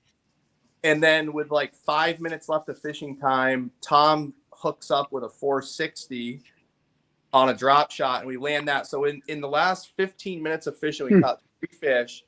We went from 2.5 pounds to 25. What do we have? 25.78 the first day. Yeah. All just real quick, like running around. And I pulled up on that last place. I'm like, just please be here. Like, I just can't believe we haven't ran into like a mega school of fish yet. You know, some big fish. Like, it just, for 2 hours straight, we were just running. And every time I dropped the trolling motor, it was with a 3.5 pounder was like the biggest fish that we were catching on some of these spots. So it was a little frustrating. And then finally we pulled up on that one spot, and it was another. I told Tom when we were running back, like, we pulled the trolling motor as soon as he caught that last one. And I was like, that is how you become a better bass angler. Like, even if we don't win this tournament, like what we just did, constantly just moving and grooving, running new stuff, like no practice, just running history, fishing with confidence.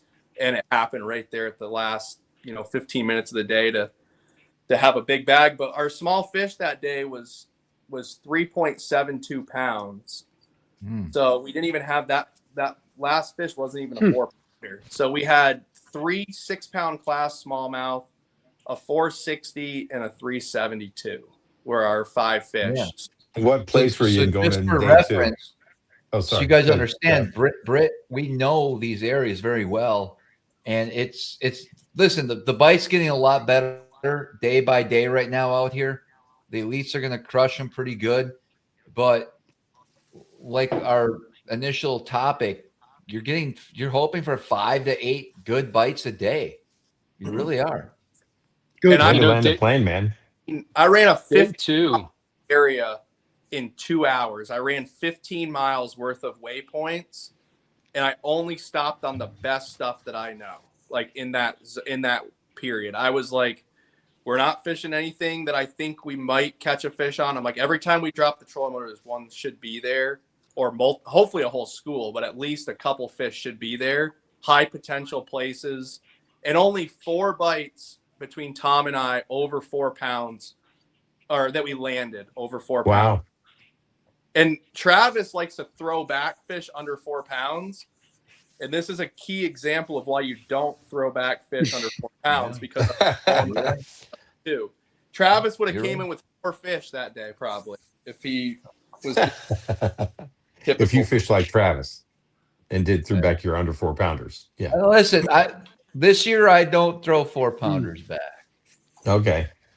Yeah. Because it's very possible to catch, like, I mean, I throw 4 back 6s, 2.5 or smaller. Yeah. But anything that's over 3, I usually put it in the live well, because it very easily we could have, caught, like we had happen at the very end of the day. Like, if we didn't have all those 3.5 pounders in the live well, I would have been like, dude, we have 3 6-pounders. Yeah. thing to go with it. Like, are you Yeah, and then you're panicking, and your whole decision making is changed. And as Travis pointed out, you could have 4 6 pounders for 24. With your 372, it's 27.72 for day one. but Interesting, man. a real big key, I feel like that first day was when we just keep moving. Like, I knew we were going to run into them eventually. And I feel like that was like, we didn't want to settle in and be like, well, normally we like to settle in and kind of fish an area. Like that's how most fishermen are on Lake Ontario. They kind of get into a zone, kind of hunker down. But I did the opposite of that because I just didn't feel the lake is not fishing as good. Like, a lot of times you can kind of hunker down and just scope around, and you're going to find 5 solid bites probably in the zone. And I normally that's kind of how I fish on the place too. Like, I'll spend 4 or 5 hours in a certain area of the lake.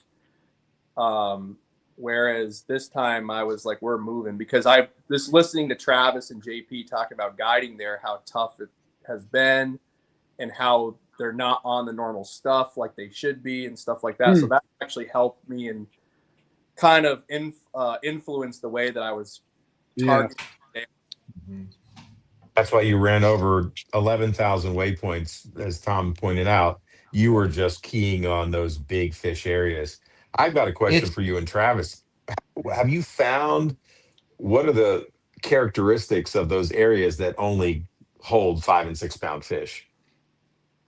Are you starting to see a pattern, or is there no rhyme and reason? It's just something you've caught. Obviously, big boulders. I mean, that's an obvious one, but other things. It's not. It's not always the big boulders, Eric. No, I I'm think just saying. What do you see? history. Is there a commonality? How many times when you pull up that area, what's your ratio of big fish versus medium or small size fish? Yeah, sure. It's not a current related thing or food or depth change or hard rock. I'm just curious. Yeah, you need if you could. It's there. I haven't been able to really pinpoint it either. Okay. It's kind of a thing where you just trial and error. Sure. Some places where, like, JP has a boulder out there that every time he fishes it, and he just did it the other day. He caught a 7 pounder on it, and it seems like every time he fishes it, he catches like a 5+ pounder on this one boulder. Well, that's Travis's boulder that JP stole. No, it's his boulder, but I do fish it, and I don't put the weight like he does off that. It's his. That's why it's his boulder and not yours. It's his magic rock. Everybody's got a magic rock somewhere. And I've found some beautiful stuff on that lake that's like the best looking boulders, and every time I fish them, like, it's the prettiest thing to me. Like, I look at it, I'm like, oh my gosh, like, there's going to be so many giant, like, there should be 25 to 28 pounds on one boulder type of thing. They're not there. And you pull up, and every time I fish it, it's got literally 12-inch to 2 pounders on it. And it's it's like, 30 foot deep, something like that. And it's like the prettiest. Crazy. Put a stop sucker when you graph it, you're just like, there it is. Like that. I got a spot like that. I haven't fished in a number of years, but it's a shipwreck, and it's not that deep. It's in 40, 45 feet of water. I don't remember, Eric, I took you there the first time you went out. No, drop shot. We call it the Edmund Fitzgerald. And I said, go ahead, drop down. They're all 2.5s. Yep. Every time. Yep. It was nonstop. And I think that's a key as to how the guys like the Johnstons do so well there, is because they know where big fish set up and the spots that big fish only live at. I mean, I'm not going to say you can't catch a big one but the chances of catching 5 odds, very simple. There's a higher level to understanding that lake, that fishery. And when you understand, and honestly, I might be like letting a big cat out of the bag, but you have to put the work in. That's the thing. It's not like you go there and figure it out. Is it really a higher level of understanding, or is it just more time on the water? They're brothers. They've got 2. They've got a father that fished. Not taking anything away from him, but I mean, you talk about the decades. We're talking decades, right? And so, unless they figure it out, Brett, and that was my question to you and Travis, what are the elements that makes it a big fish spot? Is it current related? Is it a break? Do they see a pattern you don't? And so now Well, they can look for more of that. I think it's Or is it also a just lot. time? There's more current on the lake than people acknowledge, and sometimes it Right. changes direction and the way it Correct. And how does flows. wind affect it? Right. And if you understand that, man, I mean, because Travis, I mean, I know talking to you, like you led a tournament, your wind died, and that kills the bite. So Yeah. now what do you Well, do, and how well, do you with it, correct? But yeah. they maybe have been there So before. in this particular tournament against these two, JP and I went out on day one. We weren't that far behind you. We were missing Sure. another key bite, but I don't know. I don't remember what we had, 23, 24. I don't know. You guys had You're right there. half. We had 25 and 3. They were a pound behind us, and So Okay. we're a pound behind you. pound out of the lead. And we had a little run, but we're in the general zone. And I went back out there on Sunday, and the fish were just gone. And since it's a place I fish so much, I knew the potential, and I felt like I could find them. So I forced myself to stay instead of leave. So we spent the next day bringing in 22 pounds, and you can't do that out here, you know? Yeah. Brett, how many waypoints did we hit day 2 that we hit on day 1? We only hit one spot. So on day 2, we started out. We were in 3rd place going into the second day. We were half a pound out of the lead. The leaders had 26.30, and there was a 26 even, and then we had 25.70 something. So the morning of day 2, I go, all right, we're gonna go start on that same place again. So we started on the spot in the river where every time it's a 6-pound class fish. And right away, like first, second cast, I throw a minnow out there that sinks down. Old boy comes right up, eats it. I think it's like a 580. First bite of the morning. Another like giant 6-pound class fish. I was like, all right, there we go. And we spent, but I knew, I'm like, today we're only spending 30 minutes here max. Like I'm not spending 2+ hours here like I did the first day area. And we got in, we hit like the 3 zones where I felt the best about it. Like I caught that first big one. The fish just weren't really cooperating again. We didn't get any more bites. We moved around to like 2 or 3 more key spots where I was like, we'll pull up and we'll make like a couple casts, then we're leaving if they don't bite. So we left that and we ran up the river. And this day it was dead flat calm in the river all the way out close to the islands on the lake. Wow. But there was a stiff south wind that blew basically right across Stony Island, Galoo Island into Amherst, like a 20-mile-an-hour south wind. But it was dead flat, 2-mile-an-hour wind in the river. So, and then it was supposed to calm down, which Travis showed some of the footage. It was supposed to calm down at 8:00 in the morning. So my plan was to stay in the river until 9 or 10 o'clock, like the first 3 hours, 4 hours of the day, and then go out to the lake when it started to calm down. And Travis ran out first thing to the lake, and he was like, dude, it was rolling, right? And It was, then you could see well, it. on top of that, Brett, I also made Audible and went off script and decided to go check something where you told us not to go because of the wind app. Yeah. And that's when I actually broke some equipment on my boat that day. Oh, I lost a live scope transducer. Jeez. What? Huh? Holy moly, for real? Yeah. I went out and it was great for like 5-6 miles. And then I go to JP. I started veering the boat. I didn't say anything to him, but I started going this way more. And I could tell he was like confused because we're supposed to go this way. And then the waves kept getting worse and worse and worse. And then when we set up, we realized our trolling motor or the live scope was dangling down there. And so we had to deal with some issues there. And then at that point, I said, I'm sorry, bud, I messed up here. I took full responsibility. I said, I should not have done this. We're now in the big waves. And how do you want to go to our starting spot? Do you want me to go straight into them, or do you want me to circle back around? And he said circle back around and waste more time. Oh, man. Anyways. Yeah. Oh, shit. Man. But and I learned a lot. Like in the last year, I really figured out this whole big fish deal of just forgetting about like some of this stuff that looks so good that you always catch little ones on, and just forget about it and just keep moving on the big fish place. So that exists everywhere too. In the river, I've got like 15 or 20 places that are down towards the mouth that are like, I need to hit these, and there's a good chance we're going to catch big ones every time we fish them, because I've been doing it the last year or two in the river, fishing the Toyota Series tournaments and the pro circuit tournaments there. So I pulled up to one area. We spent probably like an hour there, and I caught 1 3-pounder, and I was just zooming through it, like scoping. Okay, they're not here, gone. And we just kept running and gunning.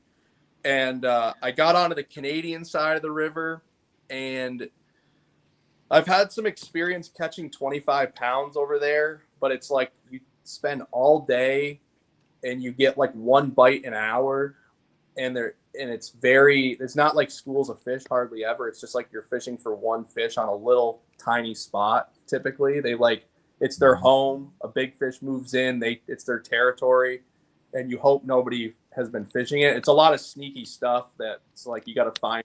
You're just graphing or whatever it is, map study, little key places, whether it's a hard bottom or a little bit of a rise, something that's just a little different on the bottom. And I think we pulled up, and this was probably 8 o'clock in the morning at this point. So 2 hours into the day, we only have that one big one still in the live well. And I catch like a 4-pounder, another 4-pounder, and like a 4.5 in like 30 minutes, all on like, I think we ran 5 or 6 spots.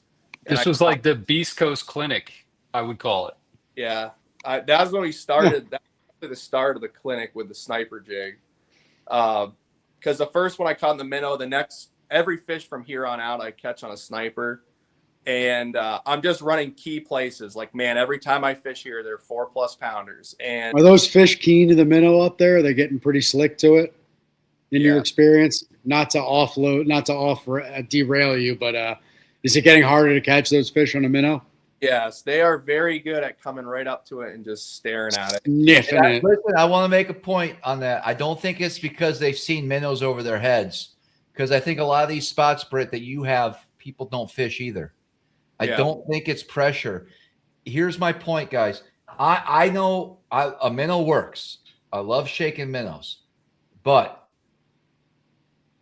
I catch more fish throwing a sniper on that fish, because a minnow, you have to be so perfect. Everything has to go right to get that bite. With a sniper, you get it near it, drop it down, fish goes over to it, he bites. I'm scared.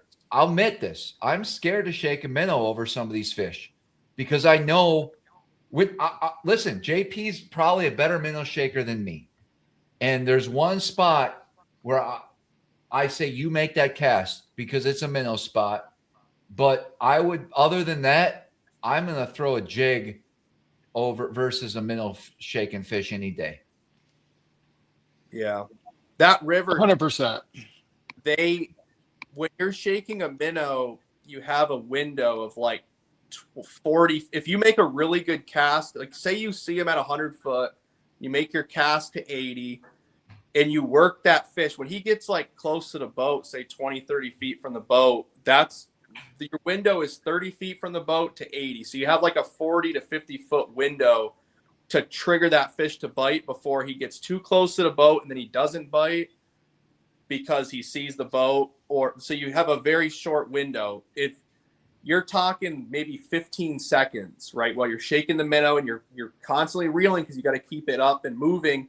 And if you mess up shaking that minnow at all, the fish knows it's fake and he turns away, and you do not usually get another crack at that fish. Like, they're wise. They know. They're smart fish. They know that much. Yeah, Britt, you can't throw a minnow 4 or 5 times at the same fish. Correct? No, No.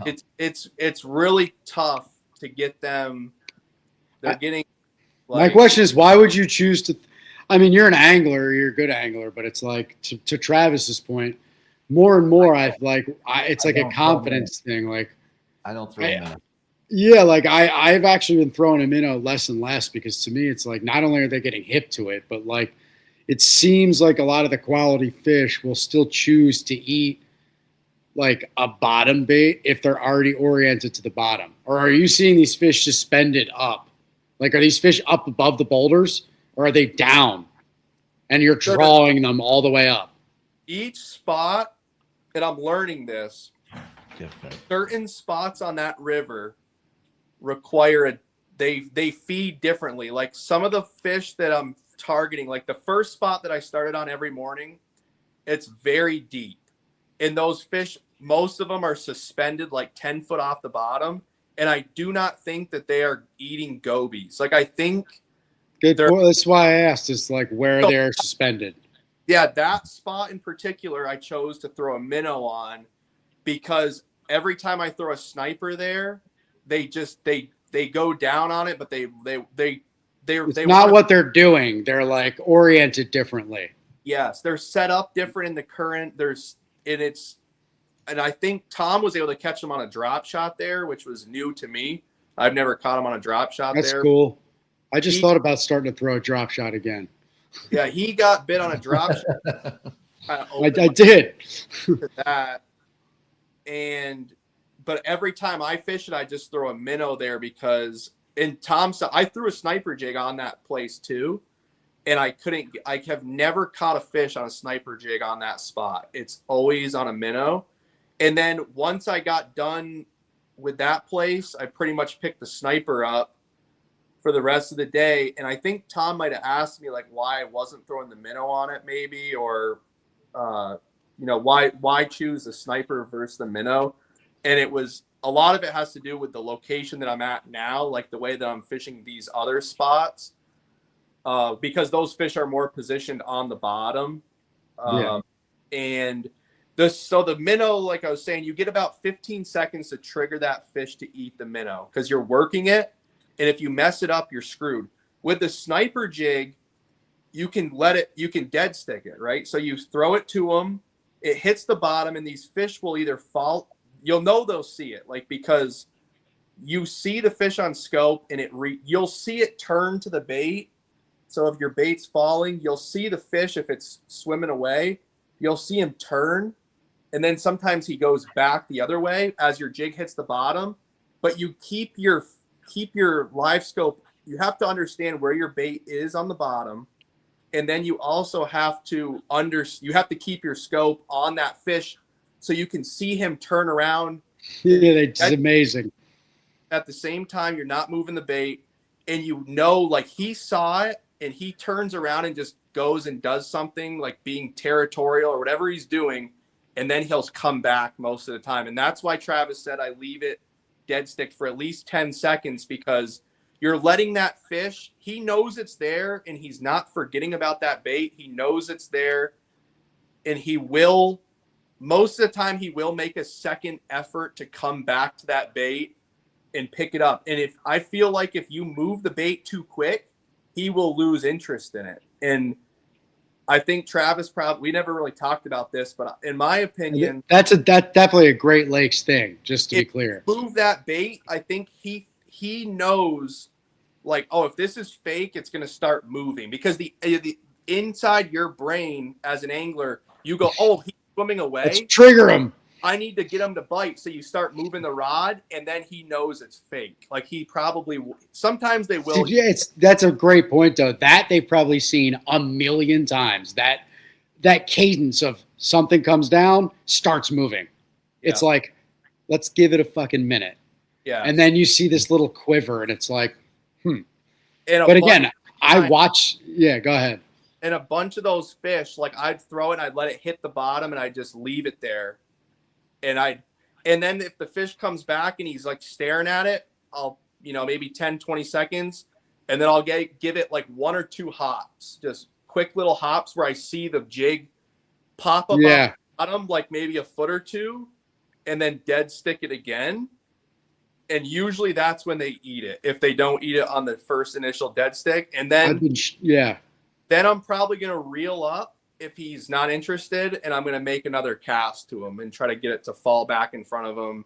And you can sometimes catch them that way too. But it's the thing with the sniper is you can keep the fish away from the boat, and you don't have to drag him to the boat. Sometimes they will. Not if you don't want to, yeah, but sometimes they'll fly up off the bottom too when you're trying to bring it away from them. And then that messes it all up. But dude, you should try a 5/8. You know, I do like, so the way I've been fishing there is so similar to what you're describing, but that dropping on those fish was something that drops twice as fast. That second effort, I feel like that's where I'm getting the bites, when those fish are drifting towards the boat, because I'll watch them like they're not doing what your fish are doing. These fish are like, I'll go look for an alewife or a different crayfish. They just, I mean, they're 20 feet away. They just keep moving. Like you'll watch them go to it, turn around, stop, and then just swim. Just keep drifting the way they're drifting. And then when you drop that fast falling deal on those fish that have already been like a little alarmed, I feel like at that point, don't you, that it's already maybe not in the Great Lakes, but I feel like in some scenarios at that point, you might as well just pray that you get the reaction bite almost, because the fish is wary. It obviously didn't, you didn't capture it on the first pass, which was your best effort. And to me, it's like at that point, like, just something just erratic, kind of like dropping at that fish, that same profile. I feel like it could be interesting. I'd be curious to see if those fish react the same way that some of these fish down here do. But hey, listen, I know, Derek, I know you got some fishing to do in the morning. Just like me, I have to get up early as well. Yet I fight through every Monday for this show, and sometimes until 1 a.m. in the morning. I want to talk. I'm here, dude. I'm hanging. I know. I got a couple cool things we need to talk about with Beast Coast before we let you go tonight. Is that fair? Okay. You have a new product coming out. I have some pictures here I want to share with everyone. Are we okay to talk about that now? Can we take 10 minutes? Yeah, well, let's take like 5 minutes on the gill bait and then 5 minutes on just what's going on with kind of the jig lineup, because all right, let's talk about a lot of inquiries there lately. I'm going to pull something up on the screen as a little teaser. Okay. Let's talk about it, bud. So yeah, dude, these gill baits are something where I think, you've seen the Bellows and a couple of these JDM products over the last couple of years. Some of them have become mainstream, and I honestly I kind of was like, that looks like a JDM thing. And then a couple guys that I know and one or two guys that are really excellent anglers are like, Travis has, I know, used, a lot of guys have used, especially the smaller gill style baits on some of those smallmouth lakes up by you. But I really didn't pick one up until like a year ago. And, depending on how they're rigged, I think that Derek, they can. What size is that? That one I think is a 4.5, but this bait will have in a 3.5, a 4.5, and then a 5.5. Hopefully at the same time, all in the next. The molds are just about done. Like they're almost all done being tooled right now. So 3.5, a 4.5, and a 5.5, and then a lot of folks want like a 2.8. But we got to see how it does. But yeah, so this bait's going to be this bait's sick. It's the flex is, talk about triggering fish. Like what these super high flex gill baits do with like almost a dead stick, and that profile is really pretty magical. Like again, I haven't played with them for more than a year, but I put a lot of time in once people started telling me that was something that was coming, that wasn't just a spoof coming out of Japan, and they're phenomenal. Like this class of bait is like everybody I know low key has one of these baits like rigged up right now. If you're on any northern fishery with smallmouth and largemouth, I don't know what the southern guys do, because I'm not that connected with those guys because of the folks that I work with, really. But so this bait is the Bream Reaper, and we kind of took some elements from a lot of the best JDM baits, just being frank. I mean, we needed a bluegill profile, a ton of flex, and frankly, I think that there are ways to approach the flex that just look terrible.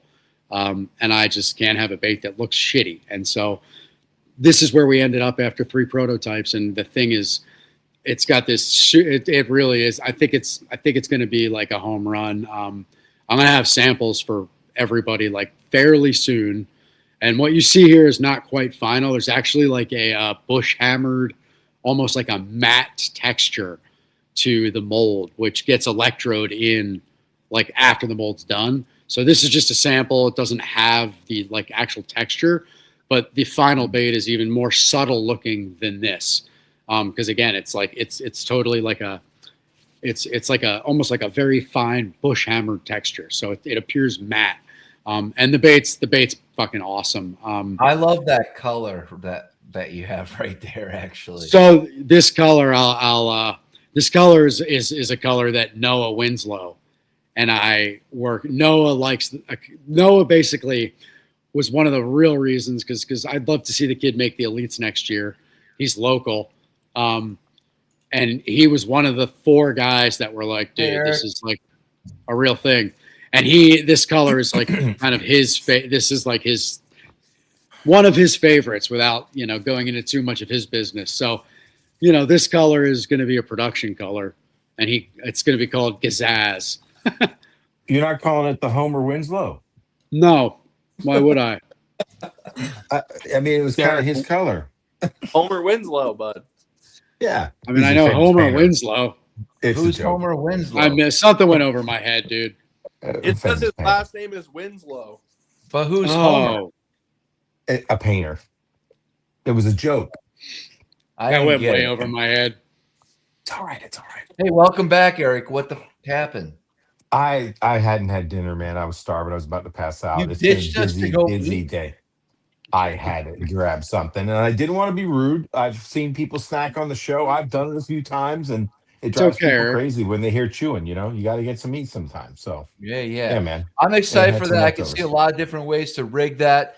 Not only can I see that working the smaller size on the drop shot, perhaps a jig trailer, Nico Free rigging. rig. Dude, the free rig with that bait, that class bait on a free rig, it's really pretty interesting. It's one of the first times I've thrown a koiki. I hate that koiki. I've thrown it. I've watched people throw it. I was just about to ask you. I don't want to go there right now, but where I want to go with that Sorry, is man. It's fine. One of the few things that I like. I've been trying to take my time on the water far more frequently and seriously. And the gill bait is one of a few baits where I was like, shit, like it's got a time and place. That post spawn and right now that summertime deal, like I'm gonna go fish tomorrow in a lake where I'm hoping to catch a big one on it. But it just works, grass man. lake, natural lake. What do you got? Yes, both. It's an old natural lake here in the state, and it's got everything. I don't know. I don't care about the any gills of that. spawning, man. Well, you should. I don't know. I mean, you're right. Dude, I'm going fishing, man. I'm going fishing. I know this lake. Cool. But if they're brim eaters out there, man, and you're throwing a brim bait, I mean, I'm excited. If they're spawning, I'm a very happy man. Because like, dude, that bait, spawning. Right, that's what I'm saying. Yeah, if the gills are spawning, I'll be a happy man. I know where a bunch of gill beds are. So, but dude, that bait class, I've thrown 5 different varieties from Japan. Obviously, bellows, gills, and you've thrown them all. I've thrown them all. There's actually a raid product. There's some low key ones too that you haven't even seen. There's the I'm so cotton mouthed right now. Sorry. It's all right. I'm like, but dude, that bait I'm really excited about, and I think the coolest thing is we're gonna run that in an elastomer formula as well. Really? Because when you free rig it, those larger sizes have enough buoyancy in the material to where they'll actually like pull off that weight a little bit. And if you've ever seen a gill feeding, like when they're like down there and they just like it's really pretty. Like you can see why they eat the hell out of it. And when they eat it, every fish has it like in the back top of its mouth, like just pinned, gone. The hook is buried. Yeah. Like free rig. I love free rigging. It's honestly, it's so much fun, dude. Most powerful ways to fish. I didn't do it because it felt so trendy, and I'm like, that looks stupid. But then when I kind of saw what it all did with the gill style bait, it's like I threw a flip into light on a free rig. they're aggressive. They ate it, but dude, those gill baits. To what another thing that the reason that this Bream Reaper has that profile, to me, I don't ever throw the bellows gill or any of those. The baits that I've had the most success with outside of the samples have had that tail. Let's talk about that. What's that tab tail doing right there, man? Can you Dude, put that picture back up? I've got some questions on the design. I mean, if you picture that thing 12 to 18 feet down or in grass, just like hovering like this with that profile, the fish just haven't seen that, dude. They've seen like nothing like that. And so I think that's my theory on it's not a theory. I mean, everybody's been throwing this for 4 years now. I'm just late to the game, but I do think the Bream Reaper is going to be like pretty dialed.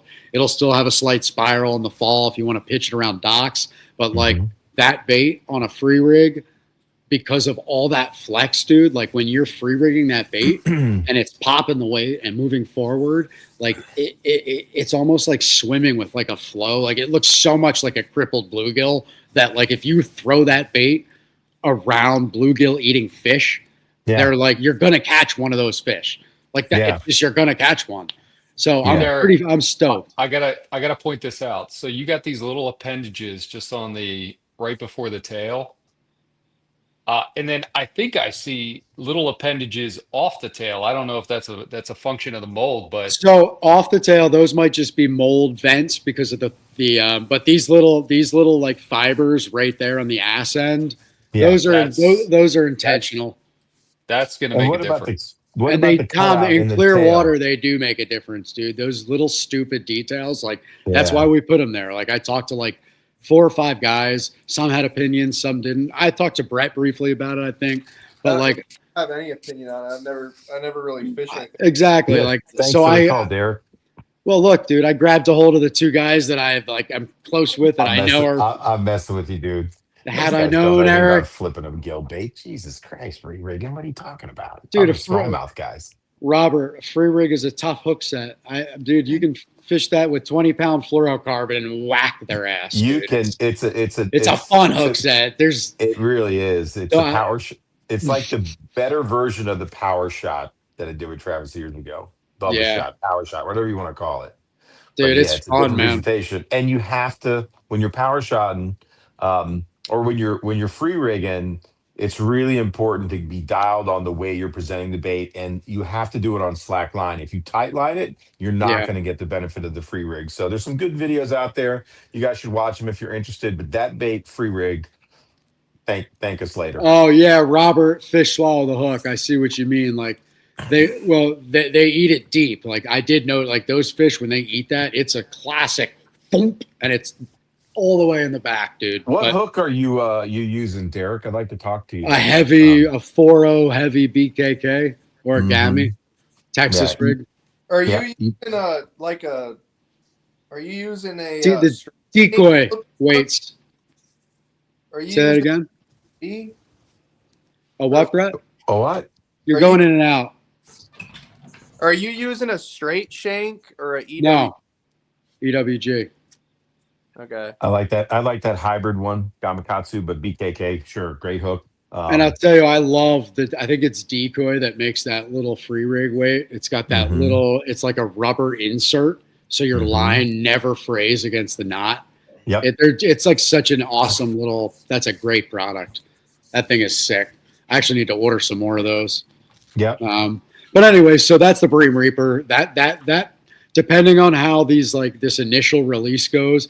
And Tom, to your point, like this bait is 3 or 4 prototypes deep. Like I've definitely gotten antsy in the past, and just everything we make is pretty good, but I've needed to kind of retweak some things. I believe this is going to be like just a beautiful product in every sense of the word. It's going to roll out in the new plastic formulation, which has got this DMPT, which I'm stoked about. The insurance company signed off on it. Like stuff's off.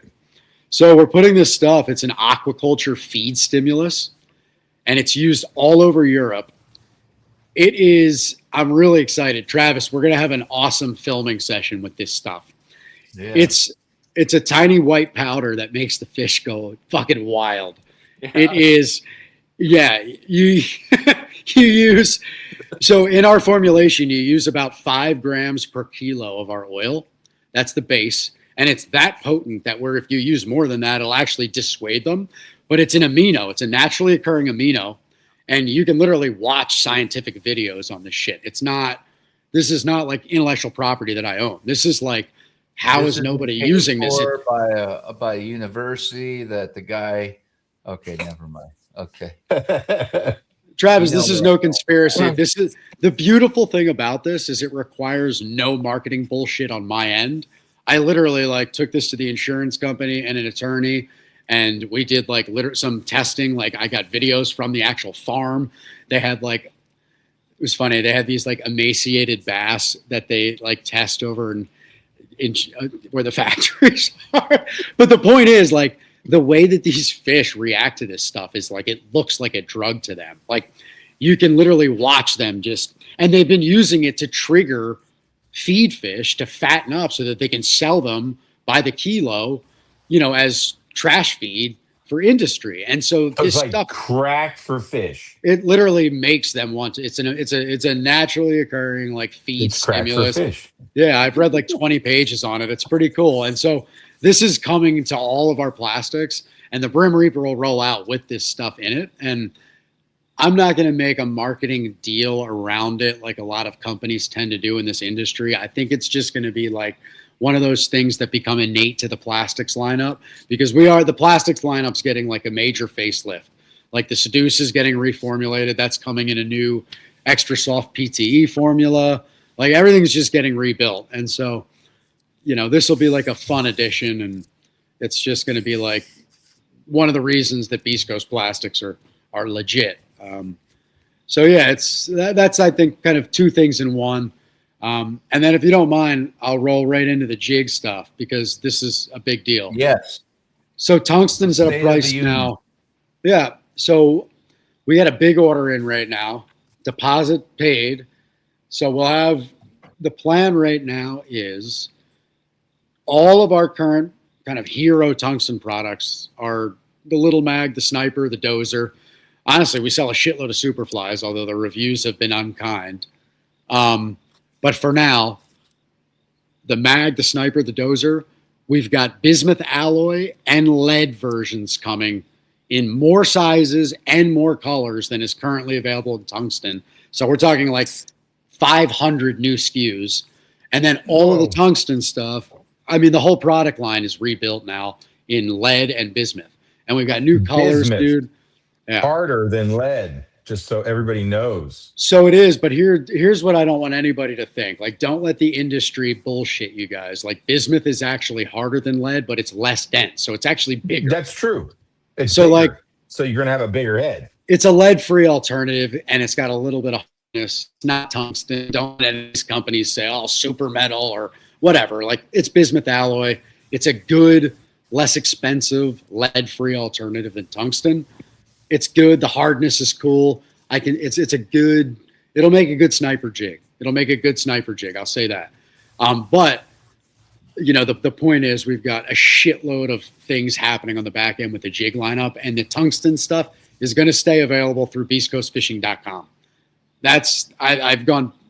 I've been so circuitous in the last month with my brain and what to do with this. And I have a call tomorrow with a big customer that might change things, but I think the deal that I'd like to see roll out is I can't stand watching consumers have to pay $17 for a tungsten jig. It pisses me off. And so I think we're going to just basically go direct to consumer with our tungsten items through our website and keep that price pegged at like $8.99 because now we don't have any markups. And, it's going to become more of a specialty item. And I'm sure there's going to be other brands that want to play through the typical wholesale channels. And you're going to have to go pay $13 for those. And if you want to, that's fine, but they won't be a Mag, a Sniper, or a Dozer. And so, I think it's going to make a lot of consumers happy to be able to get the tungsten stuff they love at the price that they could get it at a year ago. Now, we need to get better at shipping and faster. And like, there's changes that we need to make on the back end, but they're happening too. I'm actually like about to buy a building for Beast Coast. Travis inspired me. And I'm going all in, dude. I just got off today. I fished today. I talked to the attorney today. I talked to the broker today. And I believe by spring, the Beast Coast will have its own brand new space. and we're gonna I'm going all in, dude. We're gonna be, 24-hour turnarounds on web orders. Like That's awesome. Yeah, and then I want to make the wholesale customers even more happy because, the consumers that order through the website are the only ones that have to put up with shit. Sometimes it takes 2 weeks for me to turn orders around. It's not just me. It's my picker. It's getting inventory. It just is, it's Sure. pain in the ass, dude. Tungsten's such a pain in the ass. I'm so glad that the business now will almost have it as a secondary option. So that's what's going on there. We got a lot going on. The whole product line is being essentially overhauled, and we've already got Bass Pro Shops. Honestly, I got to give a shout out to Bass Pro, as anti-chain as my thinking tends to be. Bass Pro has definitely shown that they're kind of interested in bringing the forefront of what's going on, which is cool because traditionally that's reserved for the pro shops, and I don't want to. Listen, the pro shops are the best at that. The chains can never catch them as far as bringing in the good shit, quote unquote, first. But Bass Pro's been really good about wanting new stuff. I think the gill bait may show up online, but the sniper, the dozer, and the mag, we're going to see in a dozen Bass Pros all over the Northeast and Midwest. So we'll get all that business back because this year, remember, we had about, I think, 10 or 12 Bass Pros. And in 1 month, they got all their orders, and I had to pull all the product out because tungsten pricing went through the roof. So honestly, it's pretty cool that they're able to give Beast Coast another shot to get back into that account. So going into next year, it looks like we'll have Shields again. We'll have Tackle Warehouse. We'll have Bass Pro. And then we'll have our 7 or 8 awesome independents. It's all I need to have a very healthy business. And so fuck it. I'm going for it. So Good my wife stuff, man. Congrats. Yeah, we're going all in, dude. So Travis, next year will be the first, if you stay with me, next year will be the first functional year in Beast Coast history. I'm here. Where you might actually have some shit to talk about besides a sniper, could be interesting, could be fun. We could do some marketing stuff, dude. We don't talk about enough of the other stuff. Yeah, Brett, you too, dude. You'll be excited, dude, because I know you. I know you throw that seduce, but I also know you throw that Sakamata a lot. And when you see this seduce in this extra soft PTE, the way it fucking whip snakes around, it's beautiful. I only got 6 samples. I used them all in a week, so I didn't send anybody. You need some southern representation, man. You need some guys that fish rivers. I know. You need some largemouth guys, dude. You need largemouth guys. We're getting ready to make, so McKee down. I know. I'll send you a bunch of shit. I'm raising my hand, man. Come on. So Eric, as part of kind of the reset, which is this whole brand relaunch thing. The real reset's coming though soon.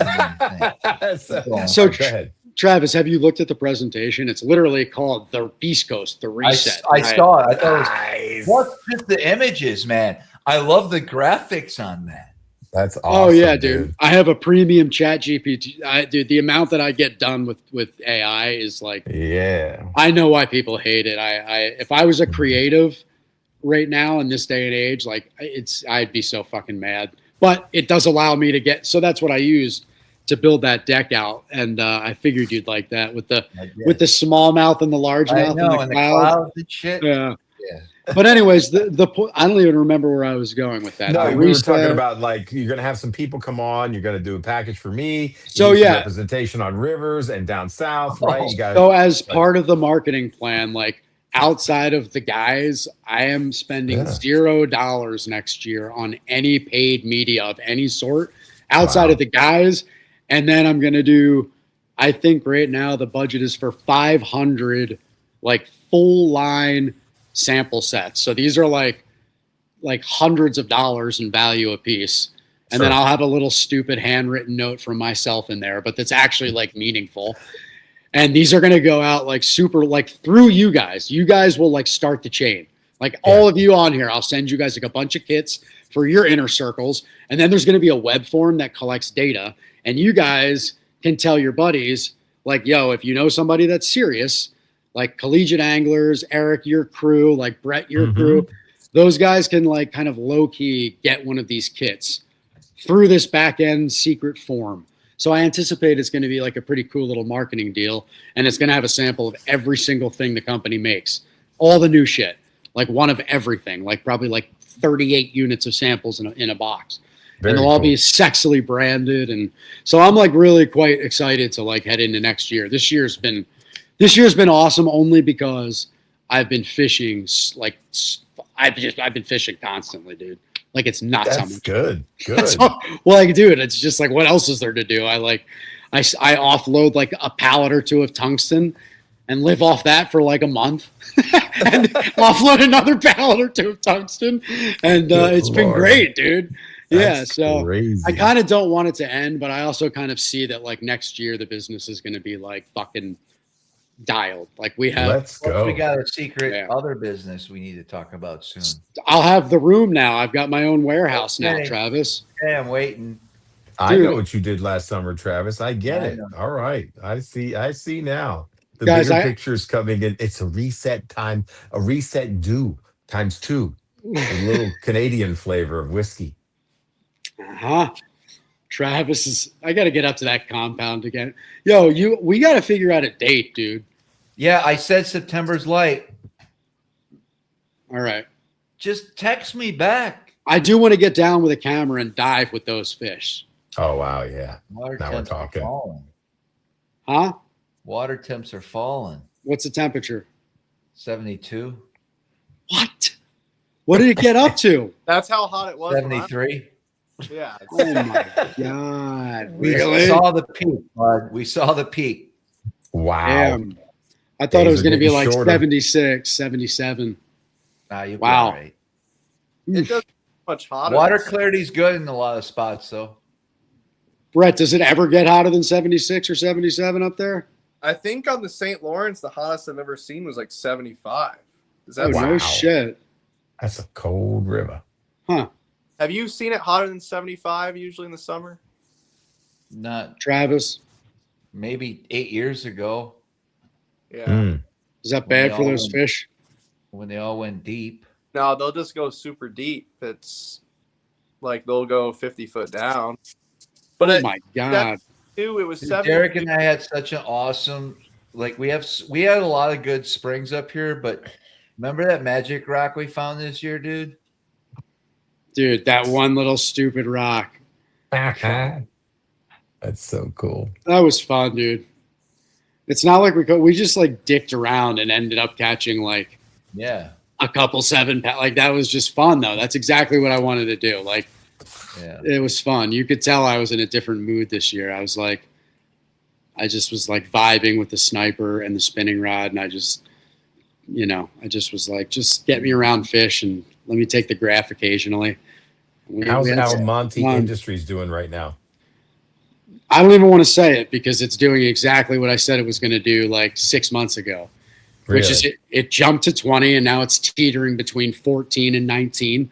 And, there's a lot of, I think there's Speculation.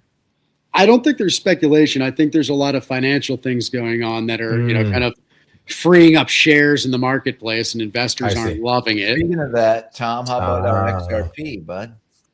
Oh, what's it doing, Travis? You know, XRP's dumping, isn't it? that's going up. We're all going to Last I become saw it was like millionaires. a buck blowing it. 25, but it was as high as like 325 or 330. It's going to and like it's never 125 in like a year. Wow, Bitcoin's up to 80 grand. I saw that.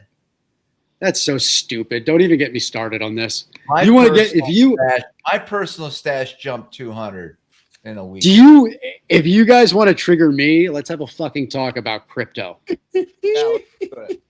You want to talk? crypto live scope? Tom, are you like do you work for like a crypto firm? You look really serious. Yeah, he had his game face. He's getting ready to light you up. Tom, I used to be a serious. No, I don't. Okay. I believe that You it is got way fucking- more XRP than I do, bud. Tom, do you own a lot of crypto like within your like legit No. portfolio? Okay. No, Play Oh, crypto. you're played off. Okay. All right. I have no place. Like I was the kind of guy that early in 2015, I decided to find my way through Binance and figure out how to develop a wallet and buy some shit, and figured I was throwing money away. And as of right now, I threw it away because I haven't cashed out. But man, Wait, so I would you have, got into crypto at 15 and you still own it? yeah. Yeah, we both. So you're do. doing pretty fucking good. Well, Tom. no, I chose XRP instead of Bitcoin. Oh, yeah. Well, guess what? It's all junk. Let's just be honest. Tell me what you're buying. What are you buying? A store of value? That's a fucking joke. First of all, XRP will go to over $100 a coin. Listen, I won't disagree with. Subscribe to what you're saying, Derek. Like, if you are a crypto hater, I hate I'm not it. a hater. I'm just simply, I'm like, hey, look, if it runs, it runs. I'm in it. If it doesn't, I've pissed my money away on worse things in life. Like, Dude, I 100% I've spent agree. more money on fucking Beast Coast jigs in the last few years than probably crypto. So, like, Tom, you want to know the truth? That Tom? shit's for at the the bottom of opportunity, fucking Lake Ontario. Here's You're the deal. speculating. You're speculating, Tom. You're a speculator. I'm You upset don't because believe in it per se. I'm taking. I am watching half of my wife and I's liquid assets like disappear into a fucking building, and the market's sketchy right now, and I just hate every investment. So that's why I'm like triggered right now. Phenomenal investment. I know it is. I've won in real estate before. And this building is on the line of Litchfield and Fairfield County, Connecticut, 50 minutes north of Greenwich, on the border of the mountain next to Candlewood Lake. I've wanted a property for this business forever. It's time. Right now, I think is such a good time to buy real estate. Like, if you can afford it, I'm buying it cash. I would never fuck with an 8% rate. Like, even through the SBA right now, home ex are like 7%, dude. Like, I don't know how, dude, small business right now. Like, I don't know how people. I do work at a bank, so we're right where we need to be. Dude, I should have called you. Travis, thanks for making the connection. I dude. didn't know. I thought you knew. Fucking all I ever knew was 12-pound Tom Nee. I tried to all I've call ever him known. up on Tom Nee to get me a home equity line of credit so I can put some garage doors up, and he couldn't even do that. Why don't you unload some of that? I hope you have, Travis. Says the guy that takes payment in crypto. This is fucking great. So. Travis, you take payment in crypto? No. Oh. No. That would be fucking amazing if you give a guide could pay Travis and Ripple. Give him a Bitcoin. Like, listen, I'm going to tip you half a Ripple, Travis. Thanks for the gas. Anyways. I remember that, man. Travis stayed up for 3 weeks, man. He was talking to me every day, 3-4 times a day. He was convinced, and it may still happen. I still own it all, Bud. And it's Bud, I'm not saying you don't. I'm saying okay, I remember if I the bought genesis a coin of for $15 a coin and it's now trading at $700. Why are we bashing me? Can I just bashing you? I'm saying, not. why don't Can you I just sell say? it? Let Get me some say one fucking thing. garage doors. Sell a little bit and get your goddamn garage doors. Why What the sell fuck are you it waiting now for? when I know it's going to go to? Because the reset's coming, buddy. It's going to be worth fucking fuck all. Nothing. Zero. You got how many more years before your reset, bro? 2040. So do the math. Whoa. 2040. You just stretched it out. 14 No, years. it's 2040. So you got 14 years. And In May then of what's the crypto 2040, worth then? My boat will be hooked up. My kids will be you're with me. riding your boat to Egypt. Fuel and gas and food. And I'm There we going to go, the highest place in Appalachians, and I'm going to wait for the whole eastern coast to flood, and I'm going to get in my Derek, bass boat. how big is I'm this at building? 21. I'm at 2100 and try to right survive now. Am I for the good? next 3 weeks. About 1,700 square feet. It's exactly what I need. It's Okay. tall, so I can go floor to ceiling with like pallet racking. It's brand new. It's new construction, dude. I've been eyeing it as raw land for 2 years, and I was all pissed because a developer bought it, and then I got condo. It is, and so I need to talk to the attorney about that because there's common fees, you know that. But I own the biggest unit; it's brand new, and that's a pretty common structure up here in Connecticut. I don't know if that's common where you are, but you know, you see like 4 to 8 units. That's the deal. It's one of those, but it's new, it's pretty, you know. So nice. And you know, you Tom, can run a business out of it. Oh yeah, it's got There's an no office. Homeowners association. Okay, wow. No, it's purely commercial. It's got it. We zone said light condo. I'm industrial. like, wait a minute. Yeah, they call them industrial condos, but okay, that threw me an off. annoying I'm like, term. what? I know. Okay, thanks. Well, anyways, I've never heard of it. No, yeah, it's a couple of people have raised that concern. They're like, "Oh, wait, there's other units." Like, yeah, it's a common form of ownership. But anyways, I'm reading these crypto comments, and it's just totally like throwing me for a loop right now. That's fine. There's a lot going on, guys. We had a great show tonight. Next week we're We going to be really talking did. about block cameras, chemtrails, and what else? I got to go to bed. Oh, the show's ending right now. I'm out of here. No. Pretty much. Tom, I'm very glad we got to meet, by the way. Yeah, likewise. All right, guys. All of you Thanks. guys at the Great stuff, compound man. at I'm once. excited for you, bro. I'm sorry, Travis. Can we do Come something up in this September. fall? Come up in September when come up. Tell them to come up in September. Guys, in the next week, let's really figure some things out. Let's go. All I do is I'm fish until my business comes back, which, listen, I work every day, but I don't need to work like 10 hours a day anymore for now. So, like, all I do is fish in my spare time. So, Well, let's go. text Awesome. me some dates. Bye, guys. Good to see you, All right, Derek. guys, as Congrats, always, man. until Keep it next rolling, time. bro. Great to see you guys. Brett, thanks for the update. We appreciate it. Derek and Tom. Fun And stuff, man. Good derby recaps. And until next time, we'll see you we're on the ending it? water. No, I thought you were. You said it. You said the words. Now, let's see all the plaques behind you. I see 2 vases. Jesus. Hey, What I do you want got? to. That's it? I want to He's make. got to have that Hold one on. other one. He's got to Hold have one on. other plaque. He's got the other one. Comment Good. about Tom Nee's hair. So the first time I met Tom, which was like Jesus. a month ago, at Travis's compound, I could not believe how good of a head of hair that this guy has on him. Yeah. It is. I told him, I said, I haven't seen a head of hair like that in person in a long time. I said, Tom might have the best hair in bass fishing right now. Oh, I don't know about that. I could get Listen. this thing spiked and going too. Yeah. Get the fuck out of here, Travis. Are you kidding me? I It used ain't- to have the. I can. Well, get I it saw it going. in person. I've seen Travis do his hair in person. I've seen Tom Nee's hair in person. Not Remember all the stuff I put in my hair? I gave you No. a breakdown of how I do it. Yeah, that should have been on. We should have recorded that. Yeah. for sure. Do that right now. Do it on live right now. Not Like, right now. I'm not going anywhere, and it gets. It'll messy. be a special event.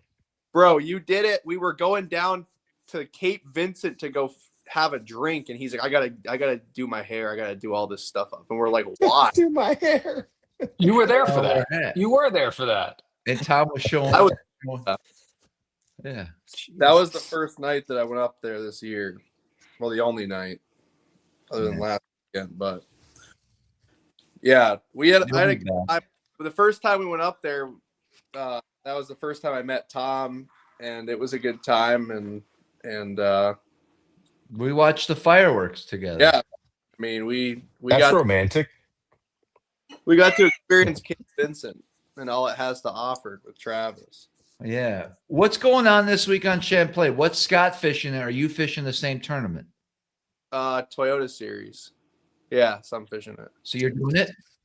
Yeah. How's it going? So I How's practiced. I actually fished a tournament on Saturday, the Thayer's Marine Tournament, the trail. We had 23.5 pounds for 6 fish. My cousin Ryan and I fished that tournament together, and we ended up coming in 16th place, which is What? pretty Should have unbelievable. called How me. about that? We had 19.5 pounds of our best, or it would have been 20 pounds of our best 5, and came in 16th place. And Gino actually won it, and he had 26 pounds for 6 fish to win. So there All was, smallies, right? yeah, he had all smallmouth. There was 16 bags between 23.60 and 26 even. A lot of that 4-pound average was caught, and that was our first. Crazy. That was kind of, and then I practiced Sunday and Monday. Yesterday and today I spent time like looking for new stuff and getting prepared. The tournament starts on Thursday, so I got all day tomorrow and then half a day on Wednesday to practice. And yeah, Scott came over. He got over here last night. He's not staying here. I don't know where he's staying, but he's got a whole crew. I mean, he's He probably has 2 or 3 camera people with him. Yeah, like- one of those camera guys left his bag of toiletries here, so Scott sent me a shipping label. I had to send it out somewhere in Rouse's Point, but I did Did spray it have some, any like, good? cologne on, and it's good. Yeah, I was about to say, it has any good hair products in it too? Oh yeah. Travis axed it up, man. His camera dudes are cool as hell, man. They're fun. Are they fun? Who did he have there? Devin Yeah. and McCoy. Okay. Are they yeah. brothers? I've met No. both. Okay, I think I've met McCoy- Devin at the Classic. While now. He's probably been with doing it for Scott. I bet he's been close to 10 years. I bet. Wow, it's a long time. So McCoy comes up. I don't think he films as much for Scott anymore. I don't even know if he lives in Florida anymore, actually. But I think he does some specialty stuff for Scott still, like when he comes up here to film and stuff. But I think Devin's his main guy, right? Yeah. And then, but McCoy helps with a lot of the challenge videos, like when the TV production stuff. I think McCoy does all. Yeah. And yeah, it's a good time. Like when they all get around, it's I wish Tom and I were there this weekend too, or last weekend whenever you had them up there. Yeah. That was, I nice. stayed with them on the St. Lawrence last year, and I've been to Scott's. I went out on his offshore rig in the Key, and it was a great time. We filmed that as well. But yeah, he's got a house down there that you can rent, and right down in Islamorada, and you can take out the vice versa and go saltwater fish with him. And well, he doesn't go all the time, but whenever he's available, kind of type of thing. But I've always had a great time every time I've been around with him. It's a very polished guy, but he's a good time, like he's business, but he's also like, you have a good time cutting up and hanging out, and very down to earth. And seems like he's got a good grip on things for sure. Oh yeah. And last year when we talked about it, I was like, man, Scott wants to film like up here. I'm like, would you be interested? And you're like, yeah, but I think you had some guide trips and the timing didn't work out. So this year when I talked to Scott and he's like, hey, I'm coming back up. Like 2 months ago, I was talking to him and I reached out and I'm like, yeah, I said, you ought to go film on the St. Lawrence with Travis. And he got a hold of you and Nice. all worked out, I guess. Mm-hmm. As far as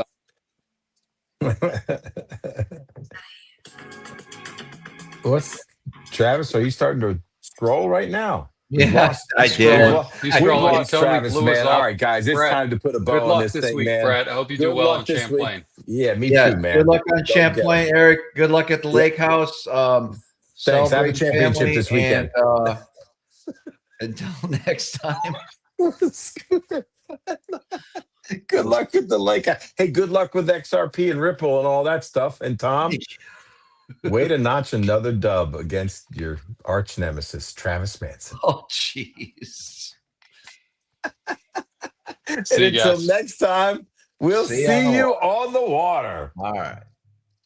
Way to go. Wow. That was All awesome. right. Hey, we're I still got here.